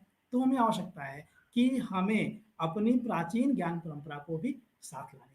और इसका मैं एक और उदाहरण दूंगा कि चीन ने कैसे बाहर से वस्तुएं ली हैं। आप सभी ने, यदि आप सभी शायद हिंदी क्षेत्र से ही हैं, तो हिंदी क्षेत्र में एक बहुत बड़ी मशहूर कहावत है कि गुरु गुड़ रह गया और चेला चीनी हो गया। ये कहावत सबने सुनी है, लेकिन इसका आपने पता नहीं होगा कि यह जो है यह मुहावरा कहावत चीन से आया है। 7वीं शताब्दी में भारत में गुड़ होता था, तो चीनी सम्राट ने भारतीय गुड़ की प्रशंसा सुनी और उन्होंने अपने दूत को भारत भेजा कि आप जाओ और गुड़ सीख कर आओ। चीनी दूत भारत आए और यहाँ से गुड़ पुरानी कला भारत से चीन लेकर गए, और वहां जाकर उन लोगों ने गुड़ से अच्छा चीनी बना लिया। और फिर चीनी 10वीं शताब्दी में चीन से भारत आया। तब से कहावत शुरू हो गई कि गुरु गुड़ रह गए और चेला चीनी हो गया। आज हमारा क्या है कि हमने कसम खा ली रखी है कि जब तक हमारा गुड़ बाहर जाकर चीनी बनकर नहीं आएगा, हम उसके एक्सेप्ट नहीं करेंगे। जब तक हमारा योग बाहर जाकर योगा बनकर नहीं आएगा, हमारा आयुर्वेद आयुर्वेदा बनकर नहीं आएगा, हम उसे स्वीकार नहीं करेंगे। आज चीन के लगभग 600 शहरों में योग केंद्र हैं। बड़े बड़े शहरों में तो 100 योग केंद्र हैं। आयुर्वेद बहुत ज्यादा वहां पर लोकप्रिय हो रहा है। अभी 3-4 साल पहले एक चीनी महिला को नोबेल पुरस्कार मिला था। उन्होंने प्राचीन चीनी चिकित्सा व्यवस्था पर शोध किया था। तो आवश्यकता है हमें जो हमारी ज्ञान परंपरा है उसको पुनः जीवित करें। और यह जीवित कौन करेगा?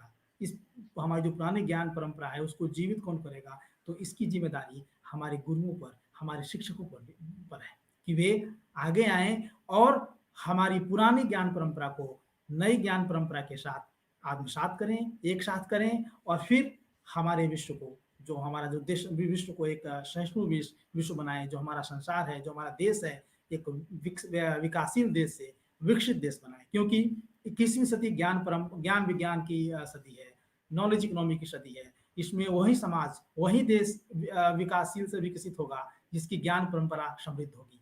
और इसकी जिम्मेदारी हमारे भारतीय शिक्षकों पर है।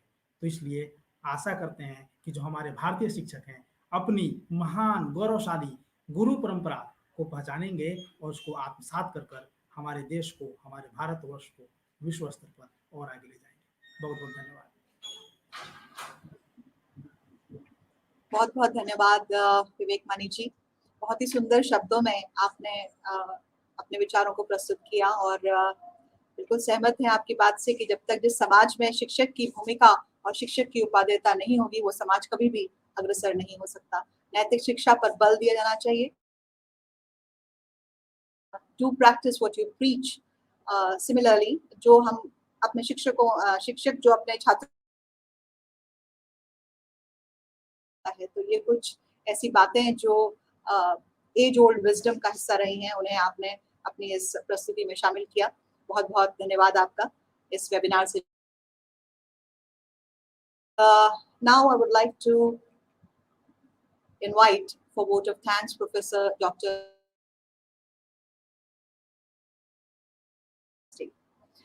Vijay Wadhwan did his BDS and MDS from KLE's Institute of Dental Sciences, Belgaum.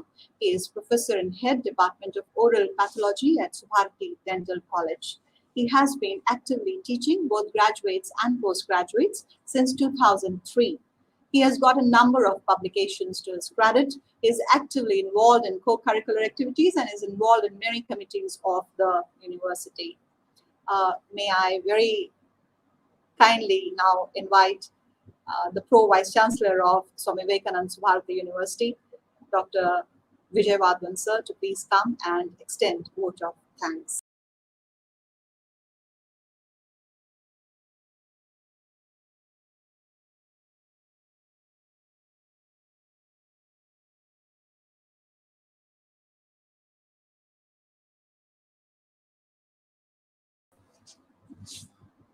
Jai. Now, the research has shown over and over again that the more you acknowledge people, the more confident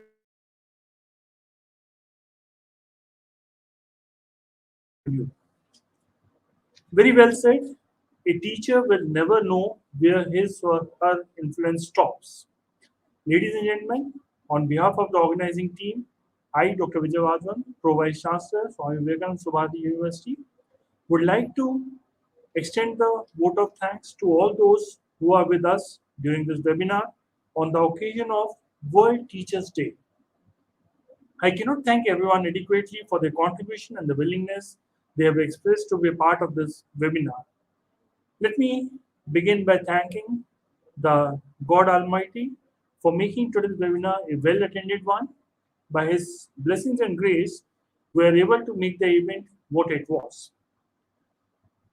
Words address fail me when it is time to thank the founders of this magnum opus named Subharti, late Dr. Mukti ma'am and Dr. Atul Krishna sir, who always stand beside us as a pillar of power and have been forthcoming for organizing such events. Thank you, sir and ma'am will always miss you, be it today, tomorrow, and always. We're deeply indebted to our Honorable Vice Chancellor, Dr. VP Singh sir, for sparing his valuable time and for being with us and gracing the occasion. Sir has always been actively involved right from the stage of commencement till execution of each and every aspect of this particular webinar. Thank you, sir. I would like to express my sincere gratitude towards our iconic, youthful spirited, fervent, ever smiling, but tough taskmaster, Chief Executive Officer of the University, Dr. Shalya Raj, for her unparalleled, incomparable directives and rock-solid support system, and encouragement and always working in the backdrop to make sure that every facet of all the events of the university, including this one, are better than the last one. Thank you, ma'am, for always being there. Now, the plethora and the congregation of such speakers from pan-India, from different corners of India, I would like to thank all of them for deliberating on the theme, Teachers at the Heart of Education Recovery. As we are all well aware that the education sector has also taken a big hit during the post-corona phase, so the role of teachers becomes even more important. Thank you all for sparing your valuable time for this particular webinar. I would also like to thank Dr. Hirohito, Dr. Abhay Shankar and Dr. Simi Gurwala, the convener for the Swami Vivekanand Chair, for gathering so many illustrious minds for today's webinar. Our special thanks are due to all the distinguished participants for showing keen interest in the program. A huge thanks to Mr. Vishal and Mr. Ayush for covering this event and for helping us in organizing this webinar without any hitches. With these words, I would like to thank you one and all. Stay protected, stay cheerful, stay healthy. Jai Hind, Jai Bharat and Jai Subharti. My sincere regrets if I missed mentioning anyone, but you all are in thoughts. Thank you so much.